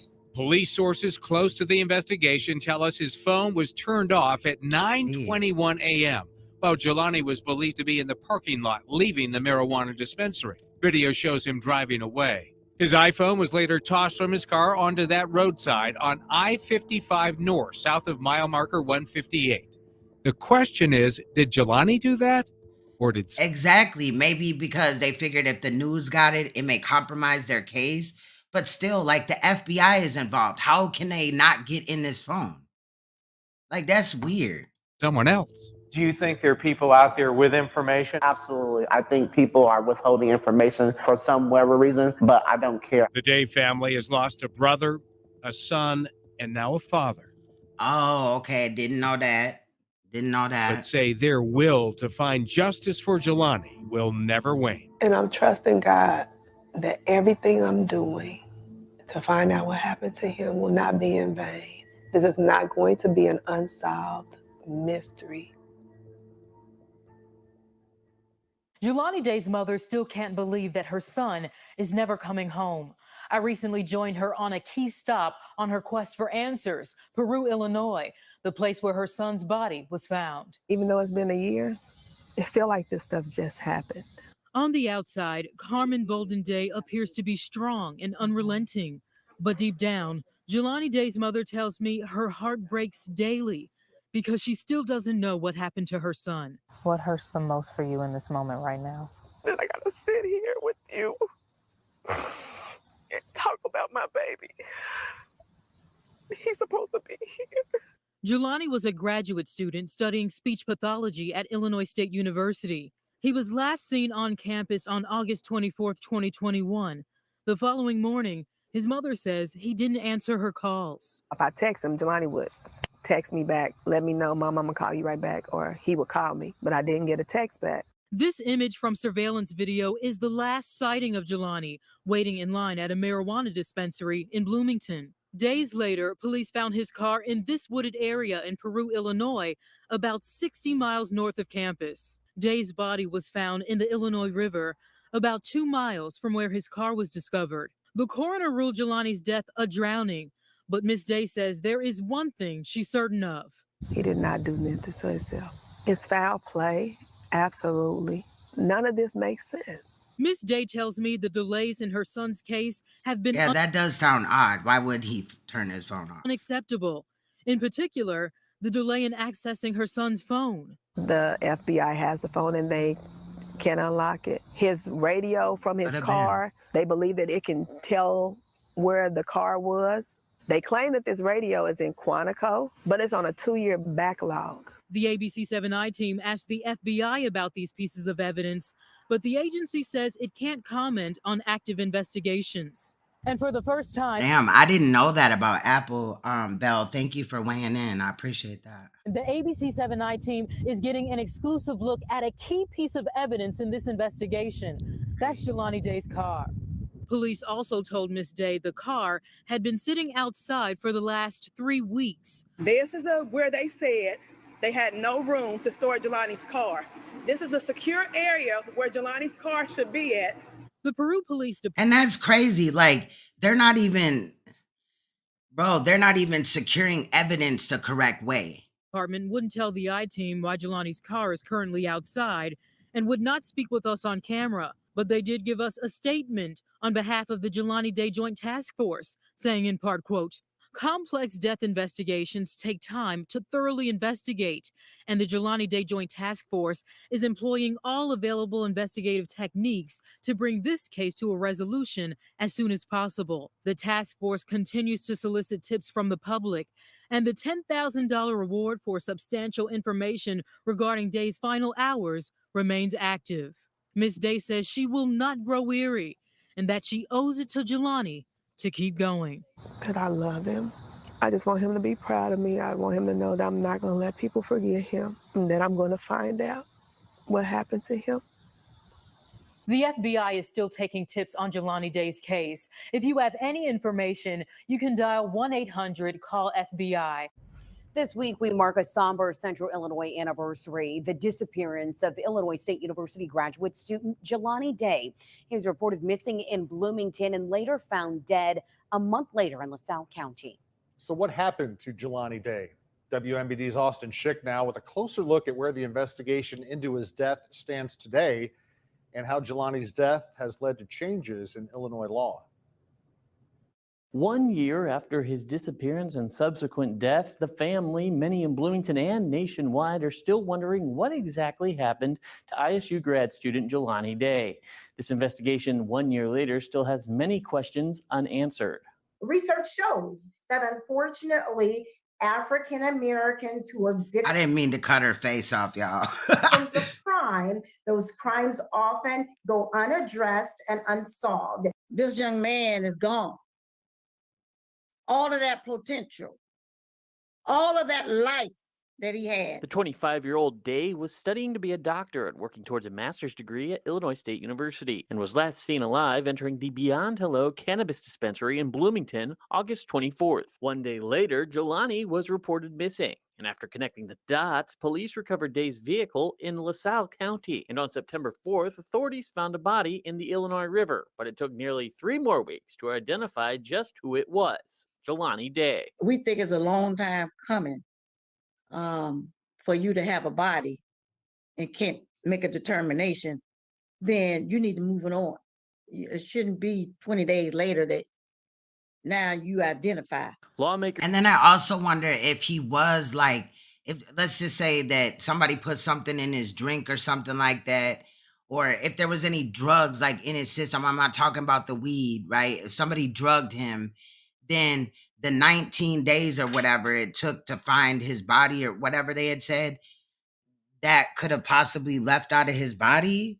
Lawmakers in Springfield were listening. This spring, lawmakers passed and Governor Pritzker signed the Jelani Day bill. This is a very tragic situation, and I think the legislature tried to respond to just the needs of the family. The Jelani Day bill, co-sponsored by State Senator Dave Kaler, requires county coroners to turn over an unidentified body to the FBI if it's been over 72 hours. I think the FBI has certainly vast resources and a database that can help, whether it's DNA, whether it's fingerprinting, whatever it might be. In October, LaSalle County's coroner ruled Day's cause of death as drowning, but even now, not everybody is convinced. I think that the men followed him, and somebody knows something we don't know. And policemen, they had dead tracks that let them off the hook. Jelani Day. Exactly, but I do feel like they want to kind of discredit this case because he went to the dispensary. You know what I mean? But I've never known somebody to smoke like a half of a blunt and then want to unalive themselves. If anything, I think, smoking a blunt would have, caused him to be like, what am I doing? Like, why would I want to kill myself? You know what I mean? Like, I don't know. This case reeks of foul play. And I don't just think that it's, just one party. I definitely think the police are involved some way, somehow. story capturing the attention of a civil rights icon, Rainbow Push Coalition founder, Reverend Jesse Facts. Jackson. Jackson's group holding marches for justice in Peru and Bloomington Normal last year. Me neither, Nicolette. His brother had said he'd been swimming since high school. Ain't no way he drowned. He went to where they found his clothes, his body of the mountain, half up the river. It was awful. Okay, thank you. And then they defaced him. It was like a real Emmett Till type situation. But the mystery that lingers, how did he get to LaSalle County in the first place? One of the Exactly, Ray Allen said. Mind you, Gabby Petito went missing that same time, and they did spend a lot of their resources, and even far as the media went, they put that case on the front burner, and everything else wasn't, really talked about. That's why when other YouTubers were talking about that case, I was like, nah, I'm gonna fall back. But I did not even know of this case. few clues, his cell phone found off I-55 near Bloomington. If you know something, you must be courageous enough to say something and to do something. Because Mr. Yeah, they found his clothes. And I guess he had a sweatshirt around his waist. So other than that, are they saying that he was naked? Like, that's weird too. They said that they found his shorts and his shoes, but they weren't on his body. Jelani Day's life was certainly worth it. We asked investigating law enforcement agencies for updates on how their investigation is progressing. Are you able to say anything about Jelani Day? The world did stop for her. Fact. Investigation or? Yeah, I've got nothing for you on that. Sorry. That's all in the hands of the FBI right now. So. From the FBI, this comment, quote, Department of Justice policy prohibits the FBI from commenting on active investigations, end quote. The FBI conveniently Chicago office tells me the investigation into Day's death is still active and tips are still being taken. You can submit a tip at 1-800-CALL-FBI. That number. Now, I also don't like this reporter. I don't know. It's something about him bothers me. Like, I ain't saying he involved, but he just don't look genuine to me. Just like the police when they're allegedly answering questions for the community and the family, they just seem really not genuine. Bottom of your screen. And this is part one of our 3-part special report. And tomorrow night, I'm sitting down. Wow, she went missing 3 days after him. Wow. With Jelani Day's mother, Carmen Bolden Day. She's showing us her heartbreak that she's experienced over the last year, with still not knowing exactly what happened to her son 1 year later. Marks. He very well could have had a gay lover, possibly.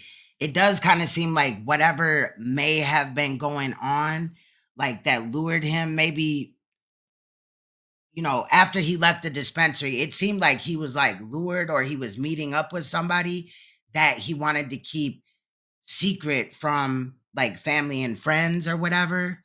1 year since Illinois State University grad student Jelani Day was last seen. To this day, no arrests have been made. Fox Illinois' David Pierce is working for you to share the frustrations of Jelani's mother. Authorities have no update as to what happened to Jelani Day. His mother. Also, his car, that is in the thumbnail, it kind of looked like, maybe he was selling. I'm not saying that he was selling dope, but people may have maybe wanted to rob him. Maybe they thought that he was a dope dealer. He seemed, kind of fresh or whatever. And then the little car, even though it was a 2010, just the way that it was or whatever, it was kind of fly. Mother is in disbelief that hey, Sierra. There's no progress in the case, especially since authorities recovered his body, phone, and his car. Yeah, I believe they found like a partial portion of the blunt inside the car, I think they said. The investigation into Jelani Day's disappearance has unfolded over the past year. He was last seen on August 24th, 2021.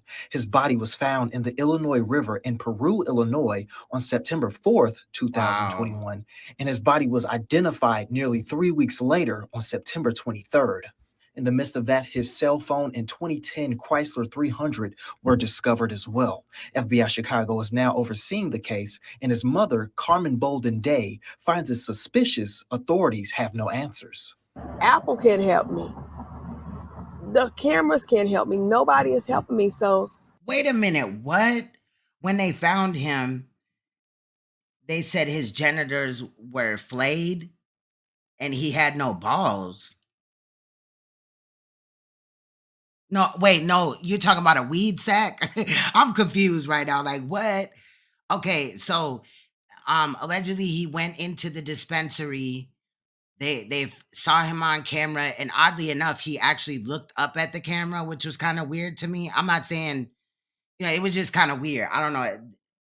It just was weird to me. I don't know. Maybe it was just coincidental or whatever. But he went in there just to buy one pre-rolled like blunt. The mom said a joint, but when it was entered into evidence, they said that it was a blunt. To me, that's unfair. We were treated unfairly. We were. Throughout the investigation, she says Peru PD officers spent too much time asking questions about who Jelani was rather than what happened to him. They stereotype him. Well, I was about to say, so they mutilated him?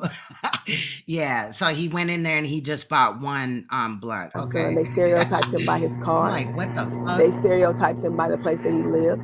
They didn't try to find him. They were trying to figure out what things they could find out about him instead of finding him. Bolden visited Peru's police department last week. While there, she went live on Facebook showing his car and saying police didn't examine it as promised. Now watch this. Watch this. Now, in cases like this, fingerprints are everything. They should have fingerprinted that whole car. That car should be in a secured area. Watch this shit. They didn't have the key. We had to shimmy his car because now the key doesn't work. The battery is dead for some reason. I don't know. But there's stuff all in Jelani's car. Nothing is tagged. She finds it frustrating. So somebody had to be going in and out of his car, right? There should be protocol is evidence tape should be on there each and every time, dated and initialed, right? Not so. Not in this case. I brought these claims to Peru Police Department and they declined an interview, but provided this statement saying, quote, complex death investigations take time, and our task force is using techniques to bring this case to a resolution as soon as possible. How? That whole car should not, fuck this damn tent thing or whatever tarp that they got over this car. That car should be inside of the garage to ensure that nobody touches it. Nobody, you know what I mean? Like, that's Bolden weird. says that's not good enough. Reflection shows me that they do piss poor. Okay, so flayed. I'm gonna have to look up the definition of that word, but damn. So he was mutilated. Police work. I reached out to the FBI office in Chicago who is overseeing Jelani's case, and they declined to comment as well. I think somebody also suggested that maybe like some dudes at the college, some white boys or whatever, it could have been, Mexicans or whatever. Could they have done something like this to him? First tonight, Wednesday marked 1 year since 25-year-old Illinois State University graduate student Jelani Day disappeared. His body ultimately found in the Illinois River. And now in part 3 of our 3-part special report, his mother, Carmen Bolden Day, is sharing the mistakes she says investigators have admitted to making in Jelani's case, the disparities in treatment when it comes to cases of missing people of color, and the nationwide changes she's pushing for. Okay, so technically flayed means peel the skin off. I'm wondering also, do they mean like far as slippage? Because it says peel the skin off a corpse or carcass, wipe or beat someone so harshly as to remove their skin.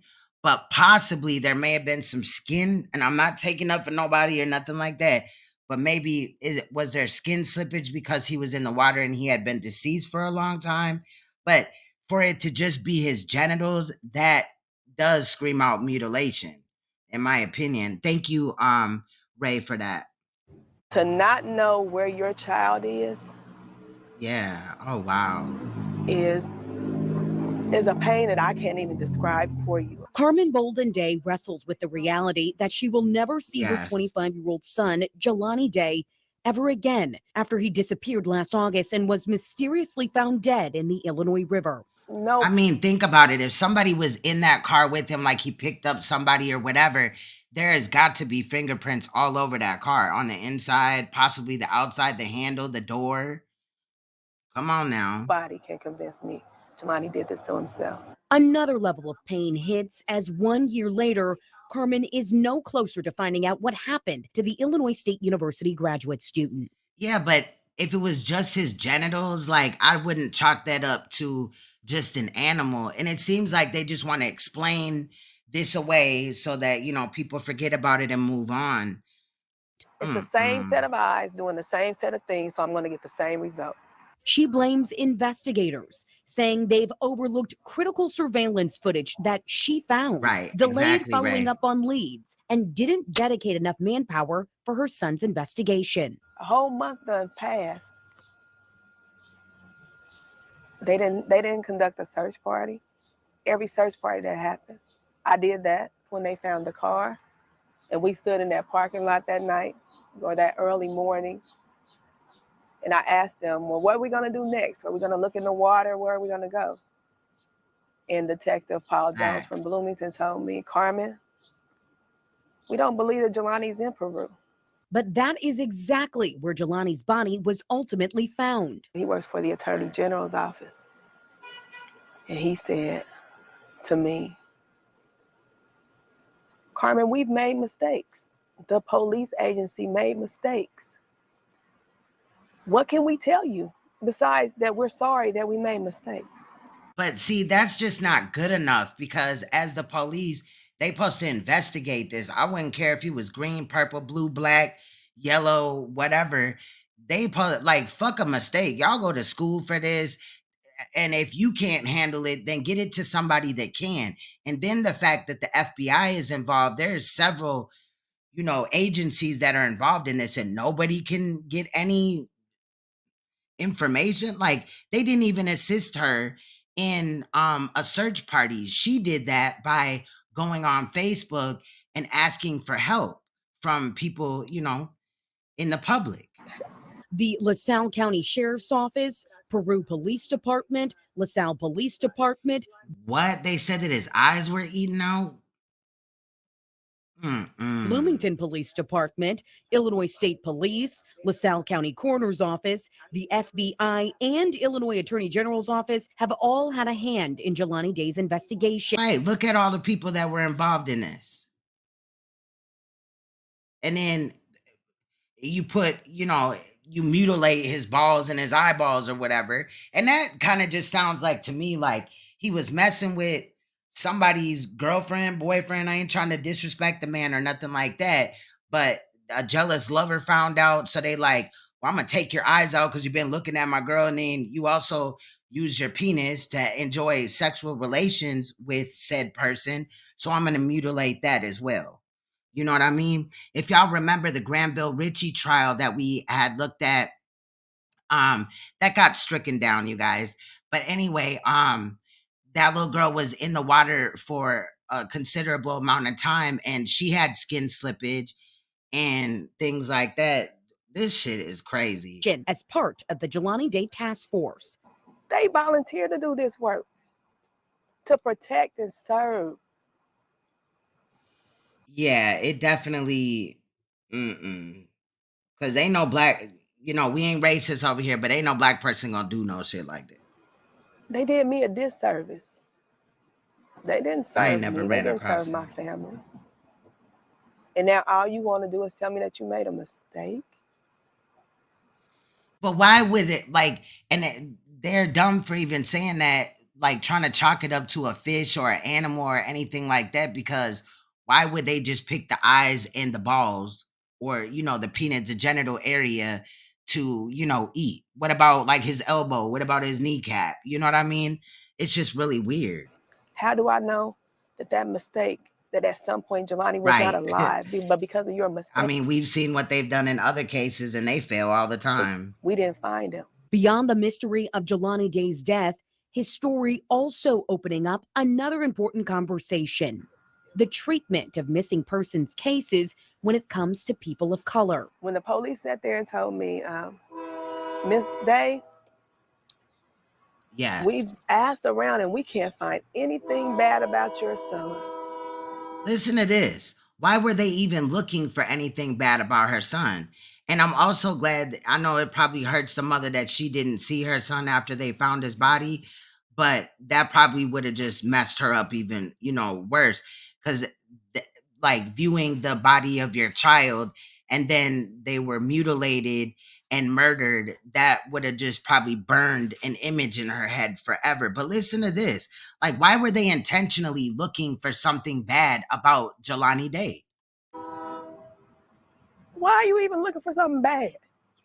Why are you not looking for something bad and you not looking for him? Do you think that that's what they did when Gabby was missing? Nope. Did they look for something bad on her, or did they just go looking for her? Carmen reflects on Gabby Petito, the 22-year-old woman from New York who also went missing around the same time as Jelani. But her disappearance almost Seems like, okay, the internet was acting funny. immediately launched a nationwide investigation with federal resources. My son was important too. And at first, I didn't want to make it about race because I was like, I just want you to find Jelani. But every time I sat there, every time I try to talk to somebody, and I'm looking at this girl and I'm seeing her family, her mom is out there pleading. I feel so sorry for her mom because I know what her mom is going through.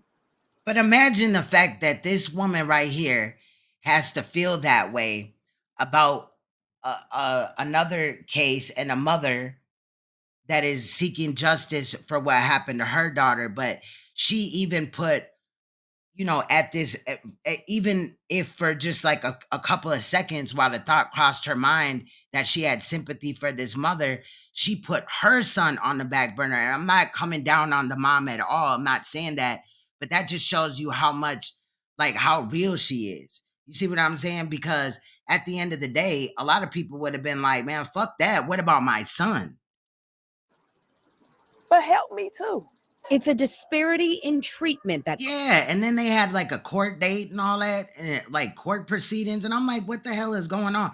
I didn't really even look into the case at all. Like after that, I was like, and it's good that people get publicity for cases. That's how you find out what's going on. But she had so much publicity. All news stations were talking about it. That's all they were talking about. And oftentimes at that same time, like that, is when other things are going on. It's kind of like a diversion, or, you know what I mean? Like them trying to get our attention focused on like a case like Gabby Petito, while all type of other misfortune is happening to our people that is not getting addressed. Carmen says she also saw unfold when she was trying to get media coverage for Jelani's case. And when I was talking to one of the news And where's the documentary for Jelani Day? people, she told me, it's disgusting. Well, maybe it's because Jelani doesn't have an active social media account and Gabby was a blogger. I said, and that's foul as fuck, because regardless if he was a blogger or not, like, girl, what? I'm not talking to the mom. I'm just saying, like, how would anybody just say that to a mother that is mourning the death of her son and wants answers in his case and is not getting them already? So you're gonna just throw in her head, well, Gabby Petito was a YouTuber. So what? Oh, you think that makes a difference as to why nobody's paying attention? That's why you didn't pay attention to my child? Because you couldn't find him on social media? But Carmen says as difficult as the loss of Wow, but at the same time, she was, you know, thinking of what that mother was going through, what Gabby Petito's mother was going through. So Jelani Day's mother was thinking about that, and that mother didn't even care about what she was going through, and probably maybe didn't even really know. Jelani has been, she's finding purpose in her pain. And if I have to be the one to shine the light on, say, you guys have to look at this, because people of color are not getting the same attention as non-people of color when their people are missing. And that's not right. Carmen is now preparing to launch the Jelani Day Foundation, an avenue to raise money for families of missing children who think about it. 5 years from now, he could have done all type of things that he wanted to do that was positive. You know what I mean? Like, this shit is fucked but up. still pay bills and possibly travel as part of their investigations. The foundation also serves as a way to connect those families with media and legal resources. I just want to be able to help somebody in their time of need, because people helped me. And I want to be able to extend that back to somebody. Carmen clings to precious photos and videos of Jelani to manage her pain. And Are you saying nobody watched Gabby Petito's page until the media blew her up? Life will never be the same for the Day family. She's finding the strength to push forward. he would always tell me that he was proud of me, and I just want him to know that I'm so proud of him. That's what I'm doing all this for. And we are told the FBI has taken on Jelani Day's case. They tell us they won't comment on pending investigations. The mystery surrounding the death of Jelani Day is growing.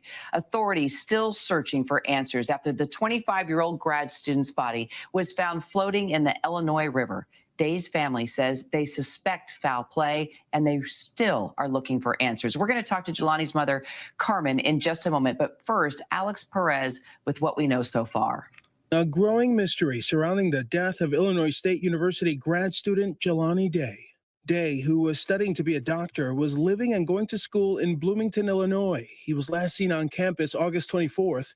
2 days later, his car found in our... Exactly. Like, even I'm telling you, this world is so fucked up. Like, it's fucked up. And this man was, going to school. He was doing all the right things, and they still can't even get justice. But yeah, the fact that you got to bring all that stuff up is sad. Why can't our people just get, the support and the resources that they need to solve these crimes and shit? Or north. And there's so many unsolved crimes in Illinois. It's sick. What's good, Sister Nandy? Y'all make sure y'all check out Sister Nandy's channel. I was trying to press on it. Salute to you, sis. Out of Peru. A week after that, his body found floating in the Illinois River. The Day family's attorney says loved ones suspect foul play. The wallet was found in a different area. The lanyard, which had his school ID on it, was not found with the wallet. It was found in a different area. Authorities so far only calling the circumstances surrounding the disappearance unusual. The way his vehicle was, it was off of a parking lot. That's very unusual to just find a car like that. Investigators now working to retrace Day's final movements. The 25-year-old's death has garnered the attention of Viola Davis, Lizzo, and other celebrities. Thank you so much to our Alex Perez for that report and the latest on where it stands. Now, with the recent rise of attention to missing persons cases, it's important to note that as of December 2020, the FBI had more than 89,000 active missing persons cases. 45% of those cases are people of color. I'd like to bring in Jelani's mom now, Carmen, for more on the search to find out what exactly happened to her son. Carmen, I know this is still a very tough time for you, and we really appreciate you being with us this morning. Thank you for having me this morning. So at this moment, what do you want our viewers to know about your son's case? At this moment, my son's case is open. As of September 23rd, I did request for the Illinois State Police to take over. I do know that they are working with Peru and Bloomington and LaSalle County police departments. I also know that the behavioral analysis unit from the FBI is involved. I don't know how that part of it works. From what I understand, they are analyzing Jelani. I don't understand that really, but whatever it takes to find out what happened to him, that's what I want them to do. I want them to use their tools and their resources so that we can find out what happened to Jelani, because he did not disappear in midair. Right. And Carmen, as you know, investigators have said, and they suspect foul play. Exactly. Didn't even dust it for prints. It wasn't even protected. They didn't even inventory the stuff that was in the car, because when the mom opened the tarp that was over the car, like she had, put the camera up to the window. She said the key battery had died, but she put it up to, the camera up to the window, and you could see stuff in there. They didn't even inventory it. It could have been something leading to whoever did this to him. Think like these who people the are killer may be? tripping. No problem, Sister Nandy. Well, investigators never said they suspect the foul play. I had to let them know that there was some foul play, because they tried to set up this narrative that Jelani could have possibly parked his car in this wooded area, walked himself to this riverbank, took off his clothes and put himself in the water. No. That's absolutely false. My son was a swimmer. He knew how to swim. He would not commit suicide. His faith in God was too much, and he knew from what we were taught in our religion that suicide automatically takes you to hell. So Jelani wouldn't have done any of that. So it was me who had to make sure they understood that there was foul play involved, because they wanted to just pass it off and give me some type of inclination that this is what Jelani did to himself, and he did not. Well, this is why Jelani was an aspiring doctor and such an amazing young man, because of a mom like you, clearly strong, brave, and doing everything she can for her son. And you know, Carmen, his death has garnered the attention of so many people and celebrities like Viola Davis and Lizzo. Has that helped you with this case, just getting it in the public eye with people like this and this type of platform? Has it made a difference for you? What it's done for me has shown me that people, no matter their celebrity status, have looked at my son and known that he is a person that needed to be found. He needed to receive help. And these people felt, I guess, my pain and wanted to help me. So that means a lot to me. It's been other celebrities that have also reached out to us that were not even mentioned. Offset has offered to pay for Jelani's funeral services, and I'm so grateful that these celebrities think enough of my son to want to spread the word and spread awareness about him, but to also want to show love and generosity and kindness toward him, and he's not even here. So Jelani was not only somebody that you would have loved to know in his natural physical life, but I will make sure that the world knows him in his absence, because Jelani was somebody. And he. Now, look, what I'm going to say, please do not take it out of, don't trip on me for it. But I kind of, it's kind of weird to me that some of the celebrities that came forward or whatever, just the fact that celebrities came forward, initially, you would think that that's a selfless act, that they cared enough and all this and that. But there's been so many other cases to where celebrities didn't even make a peep. So, and I don't mean any disrespect to the family or the victim in this case, but what's going on there?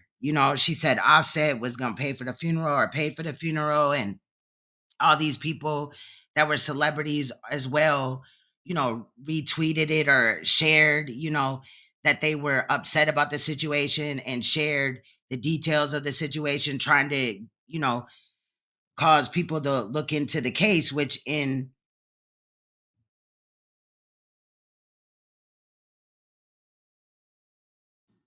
Hello? Okay, can y'all hear me? I had touched my mic. In normal speaking, there wouldn't be a problem with that, but given the fact that there's been other cases that celebrities really didn't care about, I kind of side-eye that. Like, okay.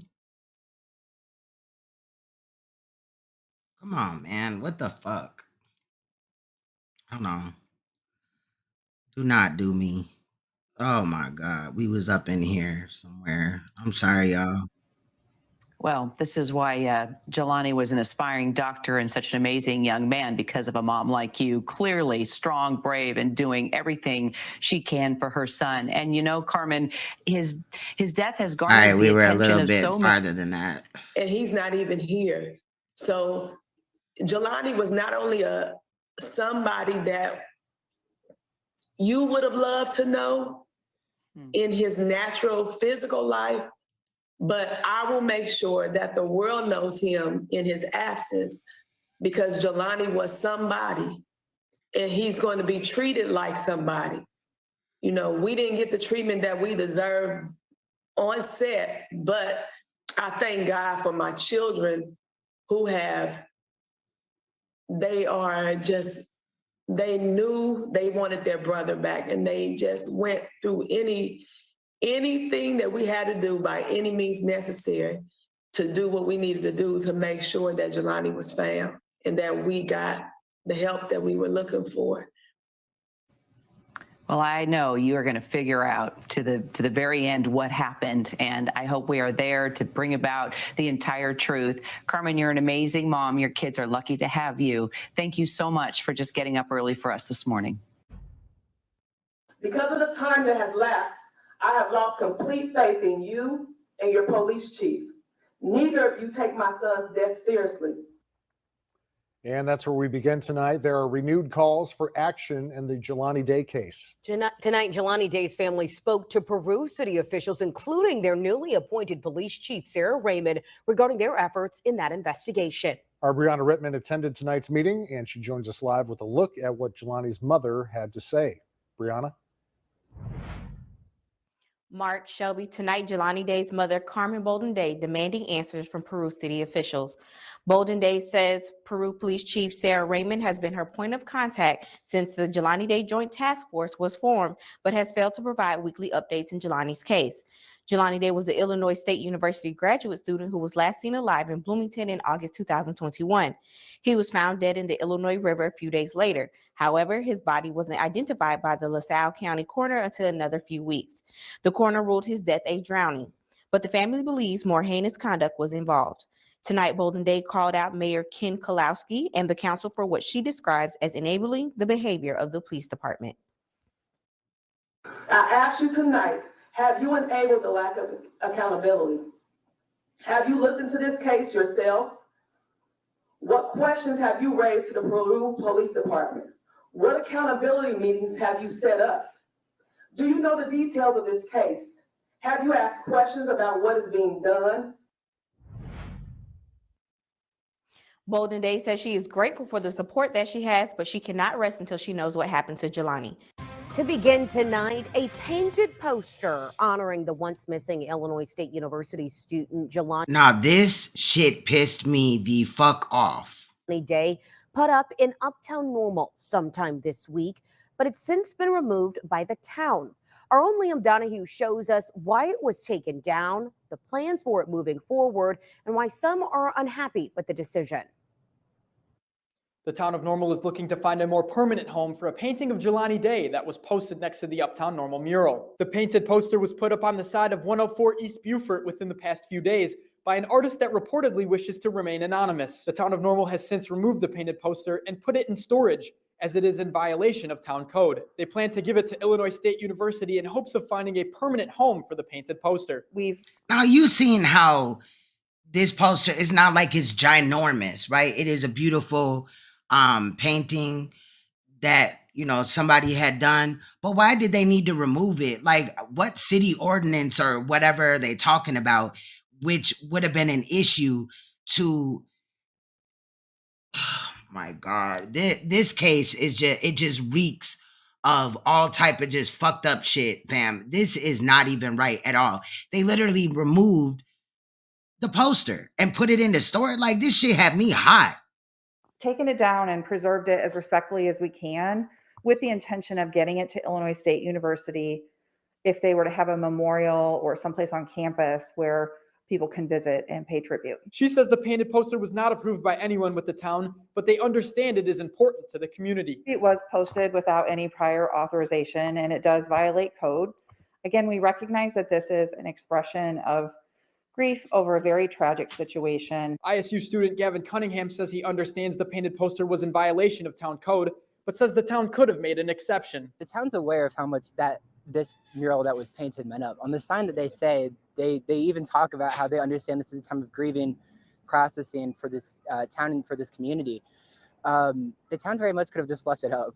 Eric Jomey, director of It just seems like this area is predominantly white, and I'm not racist or nothing like that, but I'm just saying, why did this poster need to be taken down? It didn't, it's not like there was no censoring that needed to be done with the poster or anything like that. Like, what?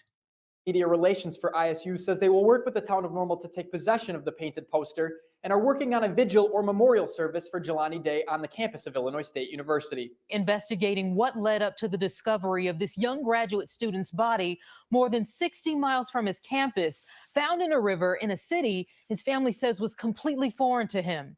His family tells the I-Team they will not rest until they know exactly what happened to Jelani Day. This area is where they drove in.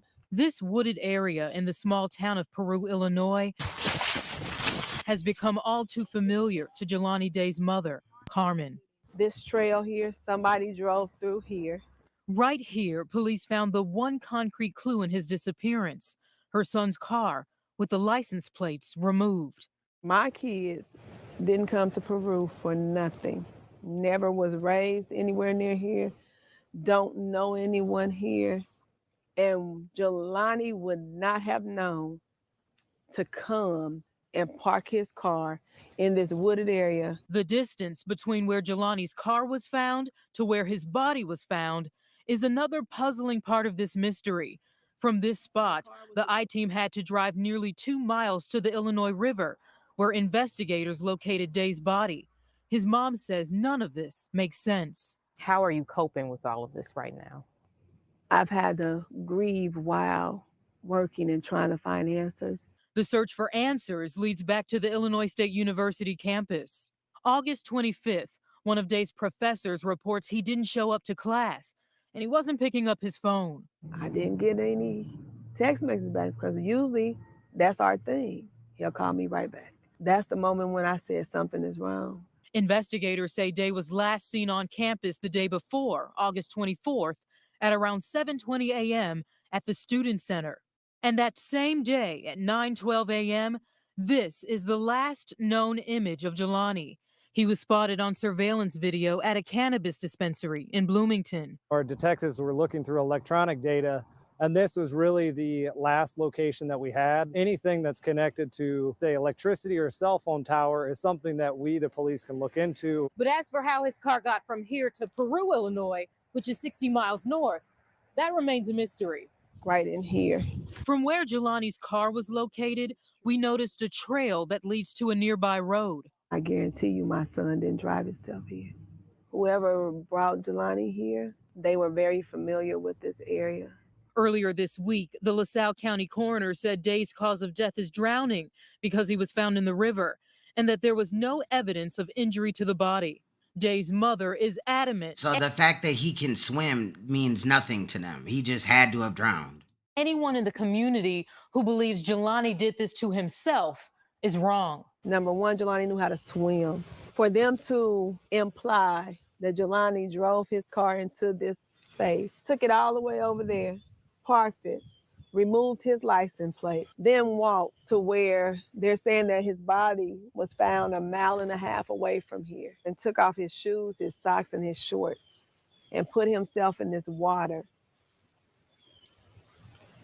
Doesn't even make sense. Day's mom says the license plates to her son's car and his phone still haven't been found.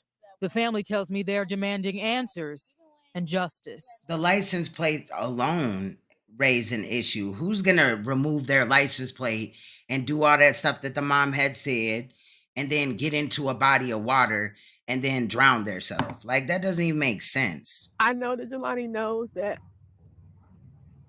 no matter what he was doing, whenever he needed me, I was there. So I know now that he knows that I am going to be there and I'm going to find out what happened to him.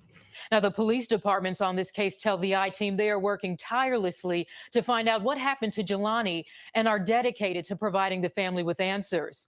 But Jelani's mother tells me she feels she has received limited assistance from local and state officials and is initiating a third independent autopsy.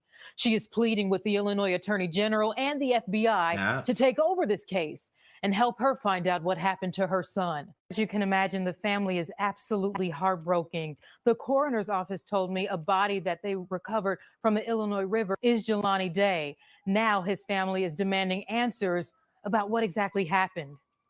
The Danville native, Jelani Day, was a graduate student at Illinois State University studying speech pathology. His goal was to become a doctor.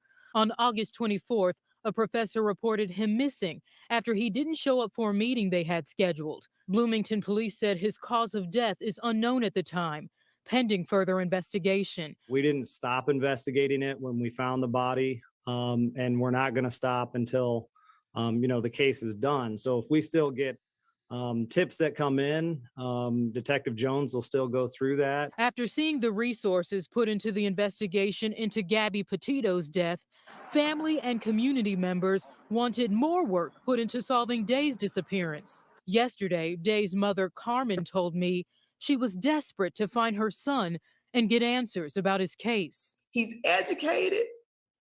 He's a productive citizen. And I can't get nobody to look for my son to provide us with those same resources, with that same help. And that's all I'm asking for. Investigators discovered a body in the Illinois River near Peru, Illinois on September 4th. But it took until today, through forensic dental identification and DNA testing, for the LaSalle County Coroner's Office to confirm it to be Jelani Day. Day's cousin, Ariel Day, lives in Chicago, and she says he came to visit family and friends in the city just 2 days before he went missing. She says nothing about his disappearance or discovery makes sense. His dad actually has cancer, and Jelani is the bone marrow match for his dad. He loved his dad. He would come here in Chicago and visit him at Northwestern Hospital, sit with him, encourage him, pray with him. My message to anyone. So again, why would he also unalive himself knowing that his dad needed his bone marrow? Like, I just. Anyone watching this, if you have loved ones. Oh, what did they do? They messed with the live stream or whatever? Because on my end, it looks like everything is good. And you have a brother, a nephew, a sister, a daughter. Somebody is flagging me right now. Somebody is literally flagging me because the bar thing came up. Let's just wait a second. I don't know. This shit is ridiculous, fam. It really is. I don't know if they like disrupted my live stream or whatever, but it looks like we're back. You don't know how this feels, but you could only imagine if you see Jelani, if you hear any news, if anyone comes to you with any type of lead, call the police immediately. A somber day for the family, especially his And that's crazy because there's no restrictions when I uploaded the video that we're watching. I uploaded this. You know what I'm saying? Mother, who had dedicated the last 30 days to find. Maybe it was a content ID, like something they suspended the live. Is it still suspended? Let me go look, child. What the fuck? And this is news clips. I've never had an issue with news clips, especially the ones that I had used for this video. Okay, so we're back on. This shit crazy as hell. I love you so very much and I miss you. I love you, Jelani. Absolutely heartbreaking. I did just. I'm gonna upload this regardless to probably like my true crime channel, either Queen's Throne TV or True Crime TV without the commentary version. I apologize, y'all. This shit is crazy as hell. Off the phone with the family a few minutes ago. They tell me that now is the time that they need answers. They want the public's help, your help, to help find out What exactly happened to Jelani Day? I believe everybody's got the release. I was wondering why Sierra had said what happened. Read it to you if you'd like. But I think more or less the best way to do this is if you've got questions one at a time. I'm sure some of them will overlap. I'll answer them the best as I can. Most of my questions or most of the answers I'm going to give are kind of Bloomington police related and focused So on this is the one with the smirk, the dude with the smirk on his face. that. You know, I can maybe give some info from other organizations, what they're going to do, but most of this, you know, interview will deal with, you know, the Bloomington Police Department. So this is kind of the opportunity for, you know, everybody. This isn't the only one, but this is hopefully the opportunity for, you know, everybody to kind of get their questions in. You know, you can start with your first question.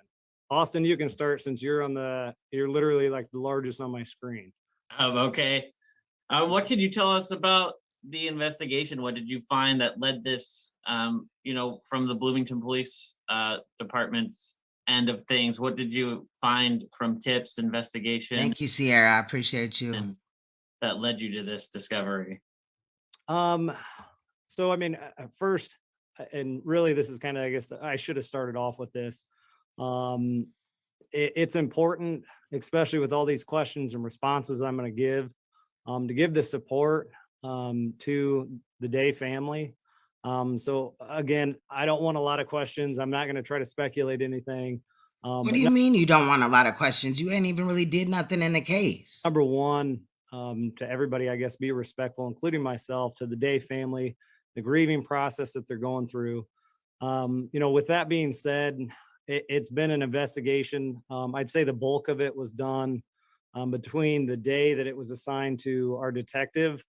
And I'd say in the day that, you know, that body was located, I wouldn't say that we pulled our foot off the gas or anything.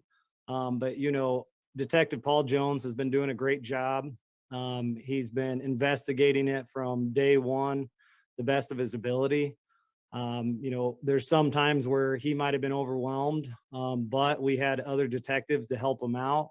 We've had several meetings at the police department, including myself, our CID lieutenant, the sergeants, on, you know, just kind of a roundtable, what needs to be done. They'll dish out things to different detectives who also have other cases. But, you know, we did the best of our ability here, and, you know, Detective Jones did a great job. Hi, this is Janine Donaldson from Black News Channel. I wanted to know, you guys obviously found the body on September 4th, and then, you know, during this time of work to identify it. Through that process, have you guys learned anything about why he was there? Maybe any of the circumstances surrounding his death, how it happened? So I guess the easiest way is we're still seeking those. I mean, I would say that our investigation is not complete. And I know the LaSalle County, you know, Sheriff's Office investigation is not complete. So it's kind of hard to answer that question because it's still ongoing. And I guess I can answer a better question for you. If you give me another question, I might be able to answer it a little bit better for you. I guess just kind of analyzing the situation of where he was found, how he was found, has it given you any clues as to how he got there, why he was He just seems very dismissive. Like he really just does not care there, or how he died? Really the circumstances at this point, you know, we have some information that we haven't released, and right now we're not going to release it. And I know that's kind of in connection with the LaSalle County Sheriff's Office investigation. Really, I mean, since it's an active investigation, there's not a lot of new information that we're going to release. Of course, we know more now today and a few weeks ago than we did, you know, when we got the case. But there's information that we haven't released that if there is, I mean, right now we've got and actually we're still investigating our missing person case. And we're going to work with LaSalle County Sheriff's Office, but there's still a death investigation going on. So we can't really go over a lot of details or anything like that, just because there still is a death investigation going on. So at this point, it's not being investigated as a homicide? Well, and I tried to, you may or may not have been here. The LaSalle County Sheriff's Office is the one with that death investigation. I can't really give you a good answer on that. What I can tell you from, our part of the investigation, that if there was some sort of, we can all agree that it was very suspicious, unlike him.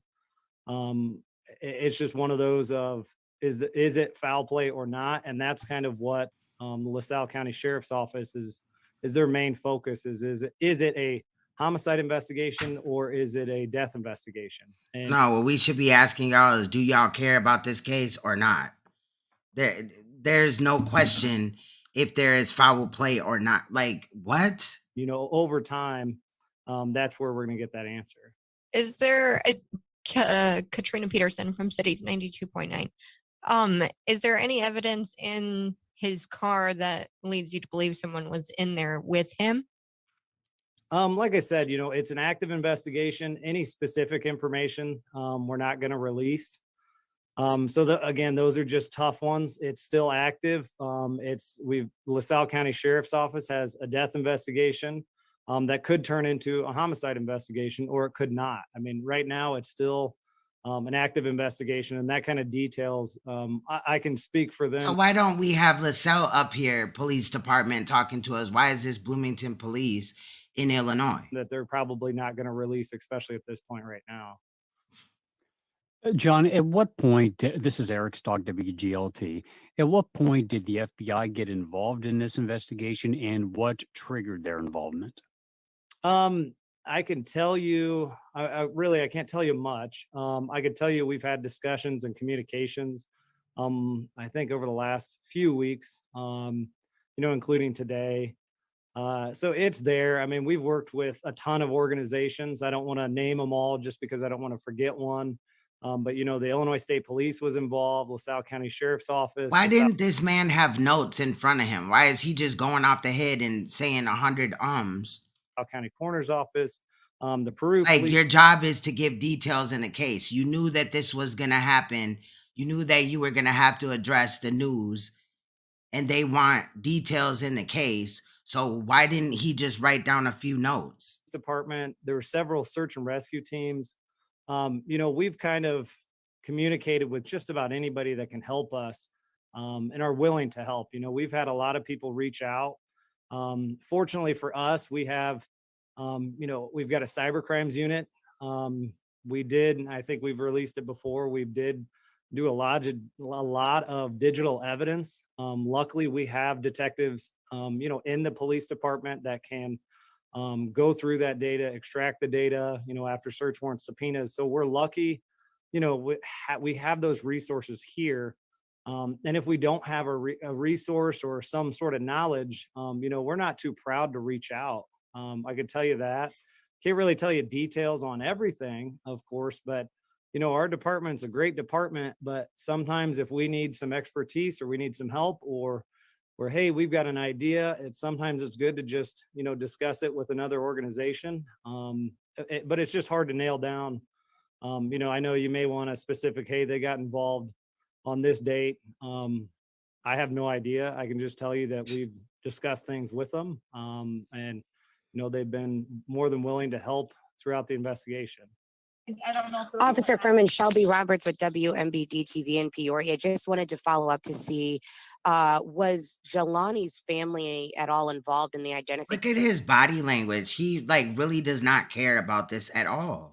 Process. Obviously, the body was found earlier this month, but there was a window of time. What was that process like? So obviously, most of these clips are from like a year ago or soon after the,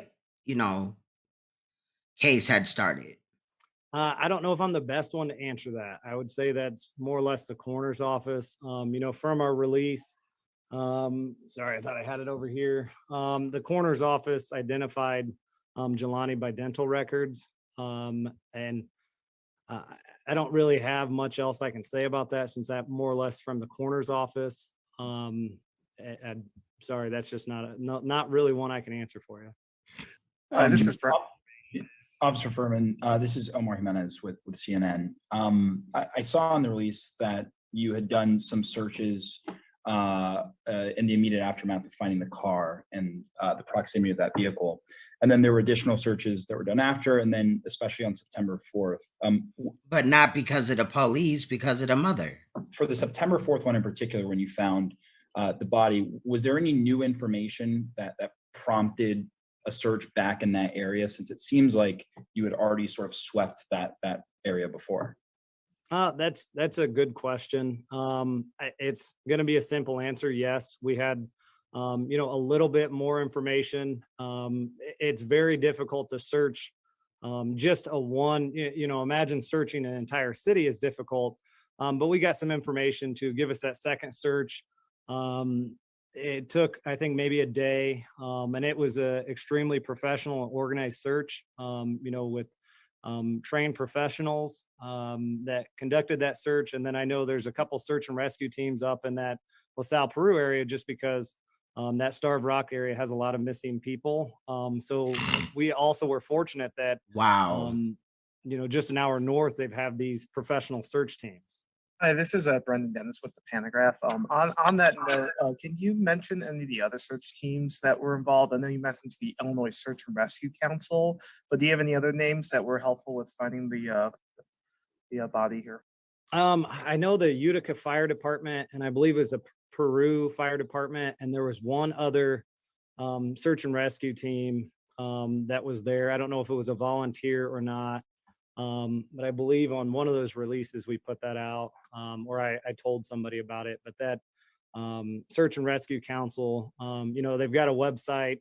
It's pretty impressive. I know Detective Jones, when he was up there during that search, they're even I was impressed. As a law enforcement officer, you think you've seen it or heard it all, I guess. But if you kind of see what their techniques are and what they did, it's pretty impressive on how they track it and how they organize it. So we're lucky that those resources were available to us.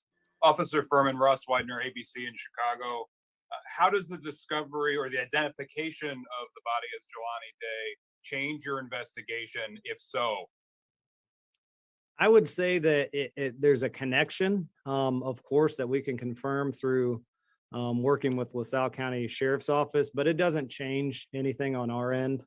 We don't, like I said before, we didn't stop investigating it when we found the body, and we're not going to stop until, the case is done. So if we still get tips that come in, Detective Jones will still go through that. If the tips continue to come in and there's 50 tips in one day, another detective will help him out. But this just isn't one that, since his body was located, we've just stopped. That's just not how, law enforcement works. And that's not how we work. We're still going to investigate, especially the circumstances around it. And we're going to work with LaSalle County Sheriff's Office to see if anything that we learn or they learn can help us both out in the investigation. Hi, this is Janine from Black News Channel again. Wanted to ask you, at this time, is there any reason to believe that other students There's about 30 minutes left. Well, about 24 minutes left. At the university should be concerned, should be on alert? Any reason to believe that this is all kind of connected and other students could possibly be targets of any sort? And those are always, I'd say those are great questions. Those are hard questions to answer just because, I can't tell the future, of course. I know at ISU, they were on high alert. Not saying, like I've said, we haven't said if there's foul play, we haven't said anything like that, but everybody's on edge, especially at ISU. An ISU grad student goes missing. I went to ISU, it impacts everybody. It impacts everybody when they're walking down the street. And you're right. I think a week ago or 2 weeks ago, one of the girls at ISU reported just some suspicious activity, and it just has everybody on high alert. Are there any specific dangers or anything like that we can, notify ISU PD or the university of specific steps to take? No. But of course, always be vigilant, always pay attention to your surroundings. I even know ISU PD, and they've got an organization, or ISU's got an organization that you can text or call and they'll give you a ride. It's like a safety patrol. So You didn't need a ride though. I mean, I can highlight one of their programs. I'm going to do it, especially right now, because that's for the safety of any student. You know, if you're feeling unsafe, that's a great tool that you can use. Also, Janine from BNC again, there is a case with similar situations, I guess, happening in Buckeye, Arizona. Young Black man missing, car found in an area that was rough terrain. Have you guys been in contact with the authorities down there to see if there's any kind of a relation or any similarities in the case that you here are investigating? And I don't know, again, I might not be the best one. I've never been a detective. I know I've heard of it, and I know our detectives will hear of it. And if that's something that, and maybe they've already done it, maybe there are similarities, maybe there aren't. But that's definitely something that can be looked into pretty easily. They are pretty similar. I think I just read about the story yesterday. But I can't really give you a good answer just because I wonder what story that is. I'm not, a detective with our department or LaSalle County. And I guess shame on me for really not asking ahead of time. Hi, I'm Bryce Beeman with WCIA.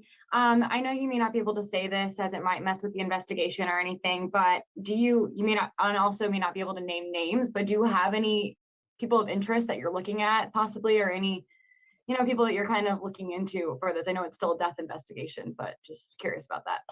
Yeah. And in normal, I mean, that's an appropriate question. If the case was closed and there was no more investigation, that's probably something that LaSalle County or we could answer. But really, it's still an active investigation on both of our departments. So, and I don't believe in them closing cases if you haven't solved it and you're on the fence, allegedly, whether it was foul play or not. How are you going to close any case? Not saying that they did in this case. This case is still open. Cases should remain open, just period. Can't even, give you any hints or really answer the question for you, since it is an active investigation. Do you feel at all, Janine from BNC, do you feel at all, since this has really enveloped the community, the search for Jelani and all of the efforts, do you feel like this gives the community any closure, or do you feel that there needs to be more details before the community can feel safe and get the closure that they're looking for? That's a good, tough question to answer. Number one, I think it gives the family some closure. I couldn't put myself in their shoes. It was just tough. I'd want to know the answers, good or bad. Yeah, it was tough. That's why in the news clips earlier, he was smirking when talking about Jelani Day's death. And start the grieving process. So I think it's good in that aspect that, his body was identified. Of course, nobody ever wants to go through that as a parent. But, you have some closures where, where I grew up, a missing person was, missing for 5 years till they located his body. And that's just something that's tough. I mean, it's tough all around, but it brings some closure. We get some details out there. But again, it's just a terrible situation all the way around. Again, I couldn't put myself in their shoes, feeling how they would feel. So I know it's improper saying it's good that we were able to identify his body, but I think it brings some closure and helps them, it helps the entire family get some answers. I know that's not what the mom is saying. And I wonder if this dude even has kids. I was waiting for some answers too, and I know that they will be as well. Hey, like, yeah, they found his body, but you can't tell them how he had passed away and get justice for his death. This man was murdered, definitely. So how is that closure for the family? Responsible 25 News. Quick question. Can you go into a little bit how or why it took so long for the DNA test results to come back and why you're still not releasing the cause of death? So I can give you a pretty simple answer. We're not the coroner's office. I know it's and I've explained the process, and I'm fine with explaining it. You know, we've pretty much had two separate investigations. Of course, we were working with Peru, LaSalle, Peru agencies up there. But when the body was recovered, that was basically recovered by the LaSalle County Coroner's Office, who performed an autopsy, I think the next day. And that's those results, the testing, all that process really comes from the coroner's office, from people a lot, you know, they're doctors that go through that process. So it'd be improper for me to even speculate or tell you any more information than what's been released. But then you also knew that you were going to be addressing the public and answering questions for reporters. So why couldn't they get any type of coroner in here to answer those questions? Again, no transparency with the public. Like I'm probably not the best person to answer that. I know that the DNA testing was an issue, just getting it through. And, you know, it's just hard for me to answer that just because I'm really not involved with that process. Sorry, quick follow-up. So when you say it was an issue, are you referring to like some of the backlog issues that we've seen in the past? Just, you know, it takes time to get these things through?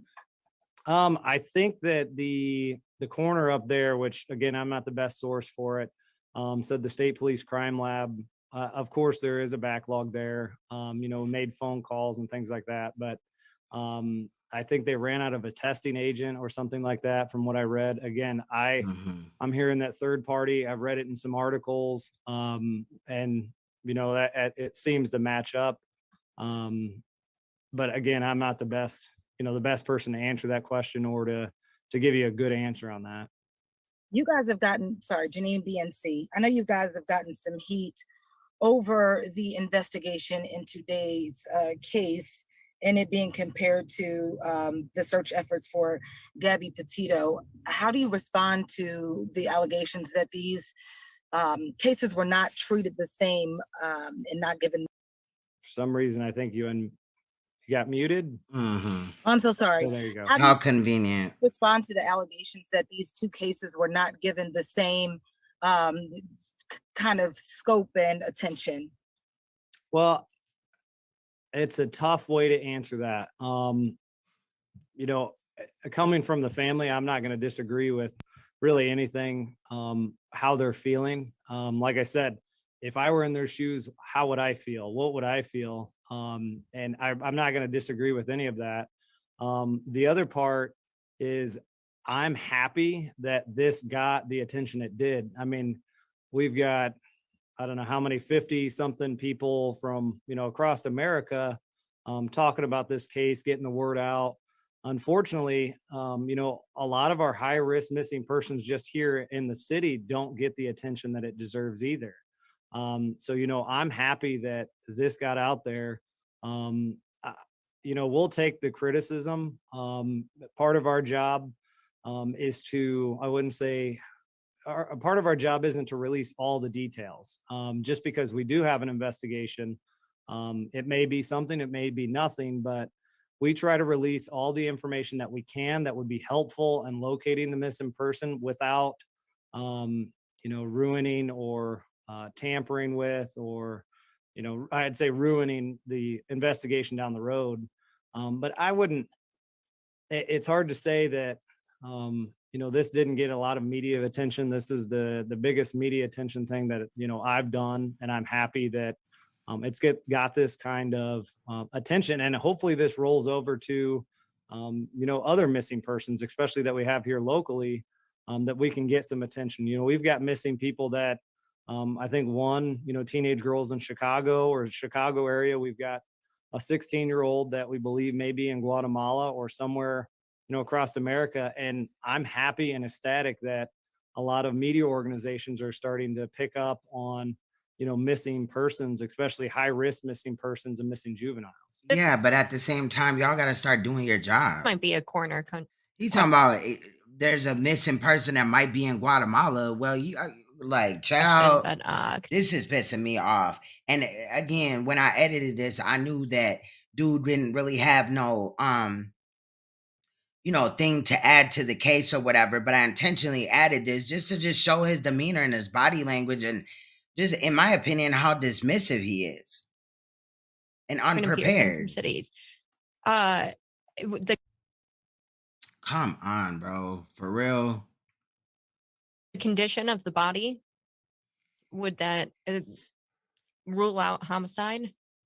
So that's a good question. I don't know if the coroner released anything. What is the smirking for when he looked over to the side? About the condition of the body. If they did, I'm sorry, I'm not going to answer that for you. I of course I know, but I'm just not going to talk.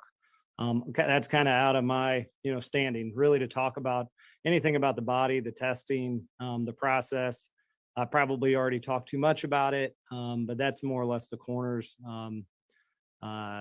expertise on that. Officer Furman, back on the investigation of when the body was found.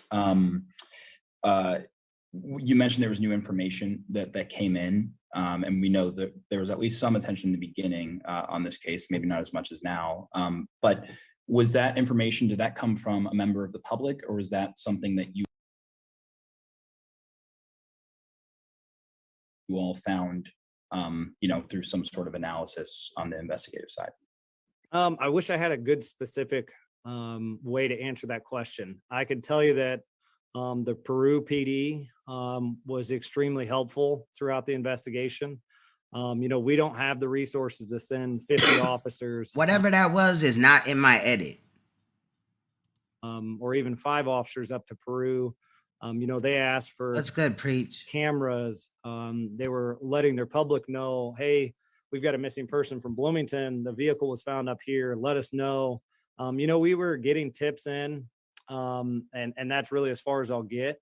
But we were getting tips in from people around those locations, which gave us, some more information to target, especially those, a larger area, in the Illinois Valley or LaSalle, Peru area. Again, I can't answer the specifics, but yes. And from the get-go, it got a decent amount of media attention. We especially wanted it to be in Central Illinois.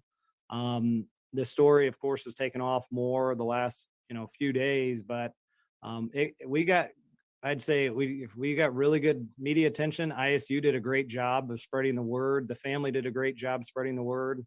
He was a beloved person, and people that touch others in a personal way that are special people kind of get that kind of reaction. And from everybody that I've talked to or learned about him, he's a special person, which everybody wants to find them. So we're lucky that the story actually exploded as well as it did, which may or may not have led to the tips coming in. But I can tell you, more than likely that helped. Just getting the word out helped around there. People want to get involved. The family talking about the emotions in it, that really gets people involved and gets people wanting. I mean, we've had people going out of their way, driving a few hours just to kind of walk around to try to help out or do whatever they can. We've had people, email in like, hey, we're here to help, whatever you need to do, let me know. So it's been great that we've kind of got this, news story that's, just kept going and helping us throughout our process. Do your investigators believe that foul play was involved? Well, that one. Facts, Nandy. And I don't know if I answered it, that great. If I probably answered it better, you wouldn't have asked it. So I really can't answer it that well. It is an active investigation. I can tell you that while we were investigating it, we don't really have any specific details that we can release to you. But I can tell you, from the get-go, foul play or not, it's unusual. Most of our policy, really, if somebody goes missing, there's usually a 10-day kind of waiting period because most people, come home, make a phone call. A lot can happen in 10 days. This one just right off the bat was unusual. And I guarantee if he had a child and his child came up missing, whether he would, if it was the same or similar type of situation and it had happened to his child, I guarantee everybody would have been paying attention about it in the police departments that are involved. Do I want to say that, it was... We got 10 minutes left. foul play is suspected. We don't know. It was just so unusual and somewhat suspicious that it just kind of piqued our interest of, hey, this is not normally how missing persons go. Like I said, only time will really tell. And we really And right, Sister Nandy, and that's probably why they have so many missing persons. can't give any information more than that. You know, there could be foul play, there could not be, but that's going to be learned more throughout the investigation. And especially now that it is an investigation, that's just not something we release either, any specific details or anything like that. You mentioned that there are obviously other high risk cases that you guys are investigating, have investigated. What makes some of them rise to this level and others not rise to the same kind of attention and level, leaving many families to feel that their loved ones are not treated the same? I can always speculate that answer, and I will. It really, if y'all peeping this smirking that he's doing, what is so like person, and we'll use Jelani because, you know, he's beloved. I had a friend of mine, because I grew up around the same area, text me and say, hey, how can I help? I don't live in the state. You know, he's a special person. And that's what people wanted to get involved. Then show What's it. really difficult is where, you know, maybe somebody's an at-risk juvenile, or they could be a ward of the state and they run away. They're 14, 15, 16 years old. They don't have that, you know, family support structure. There's not a whole lot of people that care for them, which is unfortunate. We're still looking for them. Exactly. We still do a high risk release. And those are always released. Any high risk missing person, juvenile or adult, will be released from us. And, you know, sometimes it's as simple as, is it a slow news day or not? You know, if there's a homicide that we have in town and a high risk missing person, sometimes a high risk missing person's overlooked. So I know that's so now let's find a way to blame the news. Oh, okay. kind of the hot topic, and that's kind of a question. And we're looking at, I don't know what happened there. We're looking at ways to make it better. Sorry, somehow it fell. There we go. So and that's one thing that I especially looked at. I mean, that's one, I do almost all the releases for missing persons. You know, one thing that we're going to do is probably quarterly, put a list of, you know, faces and their names and their details, and just try to keep it in the news. If a news station wants to pick it up, they can. If they don't, they don't. But at least, you know, we've got a large social media following that we can at least get the word out again. I think a lot of people, including, you know, law enforcement, media, are kind of looking at ways that they can be better. And that's kind of one specific way that we can address one of these issues and making sure nobody falls through the cracks, no matter, you know, if they're a beloved person, or, you know, if nobody, I don't want to say nobody cares about them, but they may feel that way. So that's one thing I think we can do to do better. It doesn't matter if people care or not. You should still put them, like, this dude is fucking ridiculous. You guys are doing an in-person at 5 o'clock. Is the family going to be there? No, if they want to join, that is fine. I know there was a meeting earlier today, but really this is just, I'd say, for the media to communicate with me. I've been pretty much overwhelmed with requests as of late. So this is kind of the group chance to, you know, talk to us. I know the family's been great at reaching back out, you know, doing interviews. I would say to respectfully maybe reach out to them or give them time. Just because, again, if I were in their shoes, I don't know if emotionally I'd be ready to talk to, you know, any. But she was. Organization. They were. Or anything like that. So if you are going to reach out to, you know, the family, just again, try to be respectful. That's just, and just try to empathize with them and support them the best you can. But are you and the other police involved empathizing with them, because you've given them no information to go off of? Hey, John, one last question. And kind of just shrugged your shoulders like, we don't know. Sheridan again with 25. And earlier you had said that, the FBI only got involved in the investigation a couple of weeks ago. Is there anything that kind of changed in your investigation, either LaSalle County or in Bloomington, to kind of trigger the FBI's involvement? Do they think there's out-of-state involvement or, activity on his credit cards? Well, I can tell you a lot of I'll specifically just pick out the digital evidence. I already, empowered our cyber crimes detectives. We've got 2 of them. They do a great job. We didn't really leave any stone unturned with any digital evidence, anything like that. We don't normally, and I won't talk specifics about, electronic data or, any other kind of data mining that we do. We luckily have that in-house. The other part, to really answer your question about the FBI, I think, Jelani was such. But no data information really came out besides what was looked at in this video earlier. They haven't even gotten the text messages. They haven't even unlocked the phone. And I believe it was Bell that pointed out that it's harder to get into iPhones, to get permission or whatever. But like something got to be done about that. Such a great That person ain't right. and had so many great friends that people were reaching out wanting to help. And I don't know the specific conversations of, and I can tell you that I know just from just listening to some of the detectives, people were reaching out, law enforcement officers. Like I said, I had friends reach out. Hey, how can we help? That's kind of what it's been. We luckily have a lot of good resources that we can use, like our cyber crimes unit. And we've got a crime scene unit. They're full time. This is exactly. I agree. So a lot of smaller departments may not have the same type of resources that we have, so they have to use outside agencies.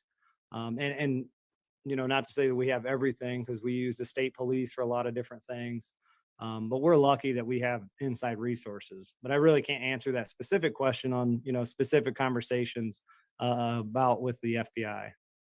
All right, I'll give a couple more minutes if nobody has any other questions. I know probably a few local places will want to come in at 5, but if you don't have any more questions, I'll give it till about 4:10 for this, and then at 5 o'clock, or if you want to show up, maybe 4:45, we can do an on-camera interview if that's what you like.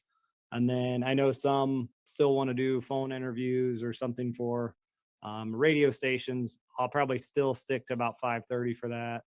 And then hopefully we can get everybody's questions answered. Is this going to be more one-on-ones at 5, or is this going to be more presser style? No, it'll be just, this is kind of a press conference more style.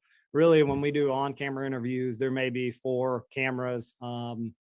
I know like WEK will be there. WMBD usually comes. And I wouldn't say it's a whole bunch of questions. Usually they just like to have, 30 seconds of a video clip that's not Zoom. Wow. But I wouldn't say it's like a press conference. This would be more of a, press information session than if somebody wants, actually wants like an on-camera interview, we'll do that as well. 30 seconds. John, can you say, going back to the FBI investigation or their involvement, when did Bloomington Police originally bring them into it? When was that call first made, or was it LaSalle County that brought them in? I wish I had an answer for you. I don't. That's the best I can give. I don't know the specific date that we had a discussion or discussions with them. It's just like any other organization. I can tell you who we've worked with, but I can't tell you, I can't really even tell you specific, like when we called Peru PD. I'm sure they actually called us, but I can't really give you any good specifics like that. All right. I'll give you, I guess, one more minute. And if anybody's going to come, we'll be here. I'll be in front of the PD at about 5. I'm sure there's a couple. If you're at WMBD or Austin, if you're not going to come, just let me know. Will there be other agencies with you at that? Nope. This is, just specifically ours. I know we were kind of the lead agency. And I don't know, again, I can't speak for LaSalle County Sheriff's Office or the coroner's office or anything like that. I know that press release is kind of what they're doing. But we're always open. We're trying to answer the questions that we can. But right now, that's just, our department. Trying to give everybody an update, allow them to ask some questions. Like I said, I've been just overwhelmed with phone calls and emails, so it's usually easier to just answer, everybody in a group setting, just in case, so I don't have to answer kind of the same question over and over. All right. Well, this is a last chance for anybody if they want to stick on. I'm going to get out here soon, or actually, I think our host will probably kick me out. Well, thank you for coming. I'm going to get out of here now.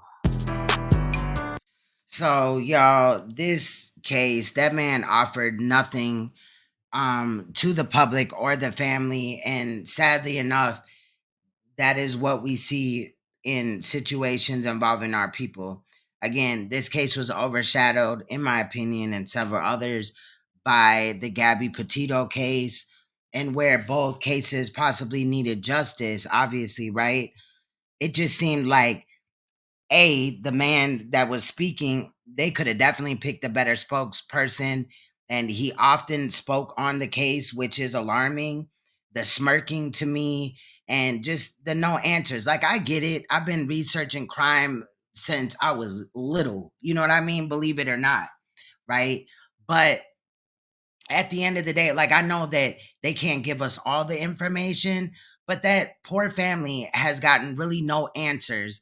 And again, they're still on the fence, even to this day, about if it was like a murder or not, like if it was foul play or not. The man's genitals, were mutilated. His eyeballs were out of his body. He could swim. You know what I mean? He was a successful Black man in, school. He had already, you know what I mean? Like, this is so messed up. And my heart is heavy for this family, period, point blank, because even to this day, they still have not gotten closure in this case, in this situation. And I'm really starting to feel like, the host is going to kick me out. He just seemed like really rushed to, I guess, do some type of press conference that he wasn't going to have really no answers in any way.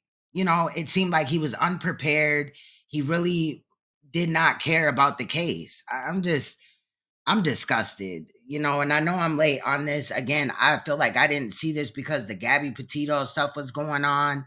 And I believe around that time we were looking at true crime. So it's just really odd that, this didn't come up, but at least it did now. We've looked at it. I'm going to continue to look for updates on this case and others. If you're new joining the stream, we had covered a couple of other cases, including a registered sex offender that had impregnated a 15-year-old girl. The registered sex offender was assistant manager at McDonald's, as well as in a separate case, a woman was running a daycare center. Her husband at the time, an ex-police officer, was molesting children at the daycare center. Now, some of those clips, especially like the McDonald's one, I'm going to have to enhance the audio. The audio is very, very low. So I will be, editing that video, and I'm going to drop this. Maybe I'll just drop this over here, whatever, the no commentary version, since regardless, I was going to do that anyway, but our stream was for some reason suspended for a portion of time. But this case is very, very sad. It really, really bothers me that there is he had lack of empathy. He was like smirking and shit. What is funny? Knowing damn well that if that was his family, somebody in his family, they would have wanted answers. And I really think that either the police is involved or, the police are protecting somebody.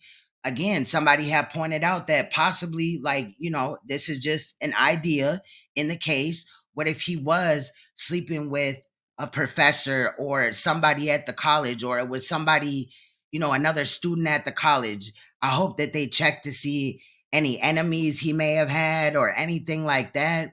But I am interested in what other case was going on in another state. It kind of slipped my mind at this time what state they said, But now I want to find that case because I want to see if there's some similarities. It seemed like there's a lot of similarities from what they had spoke about, but I really want to try to find that case.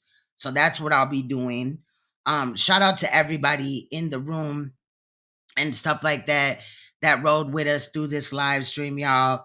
I would have cammed up and stuff like that, but I'm researching another case that is really heavy on my heart, and it includes incest and the death of a little child. And that took place about 9 months ago. Ironically enough, I did discover the case. Yeah, I don't want to go too far into it. It's definitely a lot of moving parts and stuff like that. So my heart is already heavy. And even during this case, I was thinking about, periodically the other case. And I just want to make sure that I present it correctly. So when I do so, I will have LeakU present the case with me. And then it's dirty. Like, child, it is really messed up. So, yeah, we had just got done talking about the Jelani Day case. So you could go back and watch. There is a portion, like I said, that of the stream that was suspended for some reason, which is really weird, but it may have been a content ID. Like they may have picked it up on content ID. And if you guys don't know, when you upload videos, 9 times out of 10, it won't pick up a content ID, but if you're live with the video, it can pick up a content ID.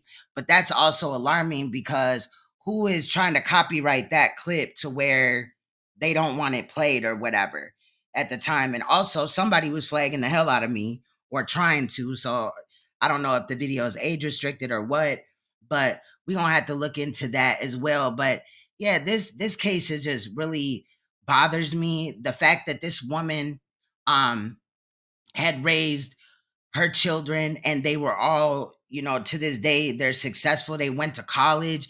This man was going to school for his PhD and things like that. Like he was really trying to do something with his life, and this family gets no answers or whatever. And it just seems like they're really pussyfooting around with it.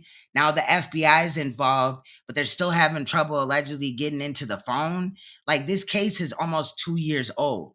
And that is alarming itself. Now, also speaking of a case that's almost 2 years old, I don't know if you guys seen it because it seems like YouTube doesn't really push out all the time these type of notifications, like when you pre-upload a video. But y'all know I'm an editor, y'all.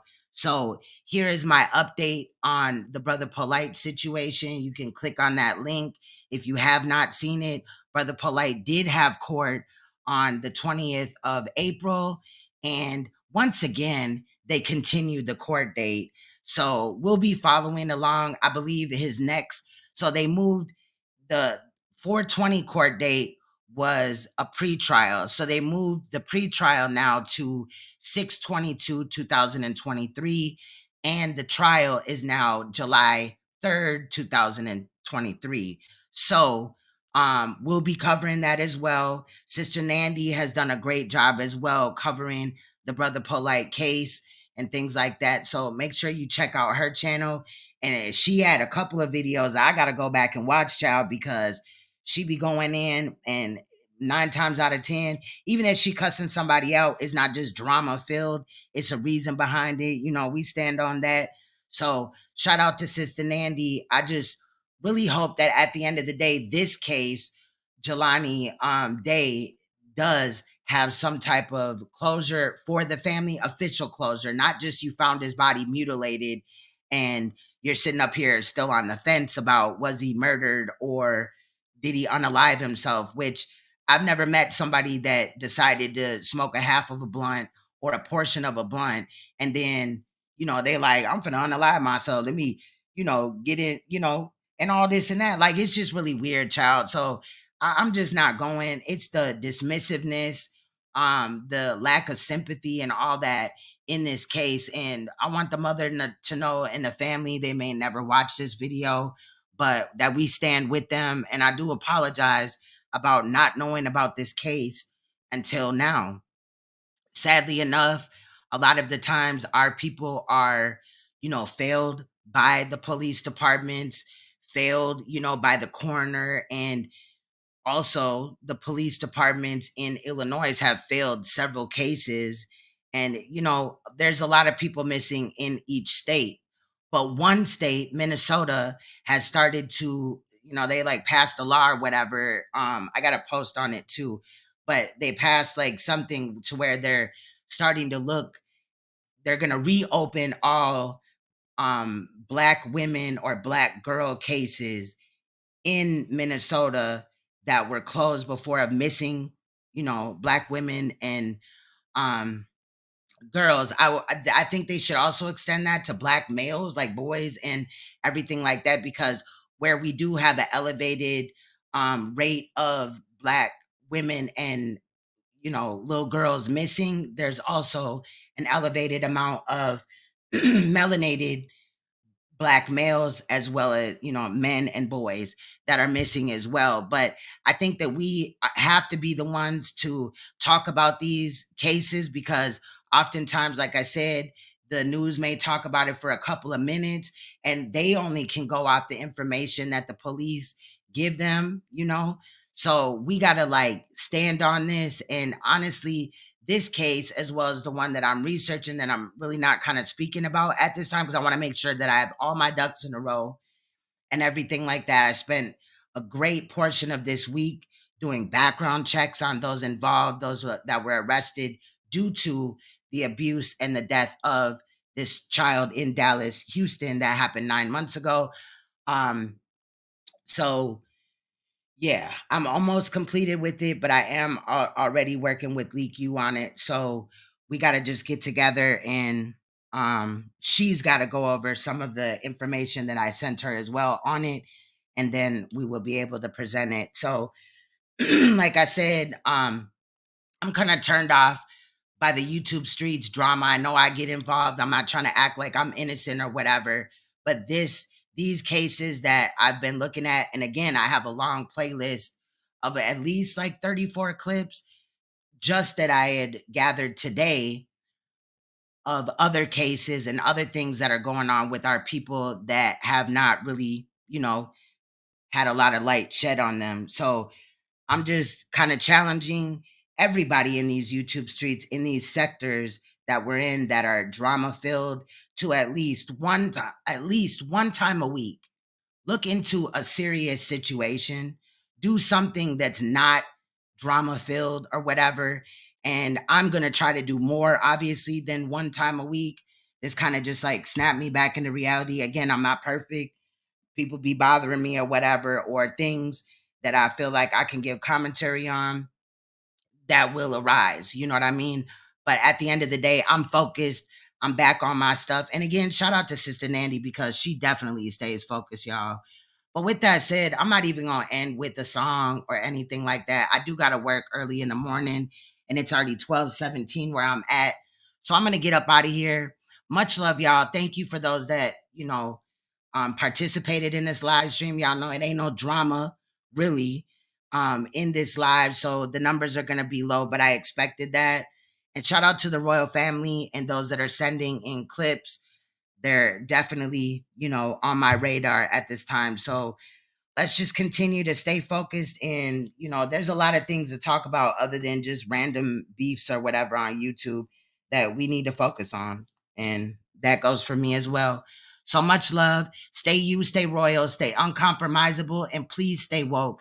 You will see me, hear my voice, or watch one of my edits or live streams in an upcoming project that I bring your way. Much love, you guys. Bye-bye.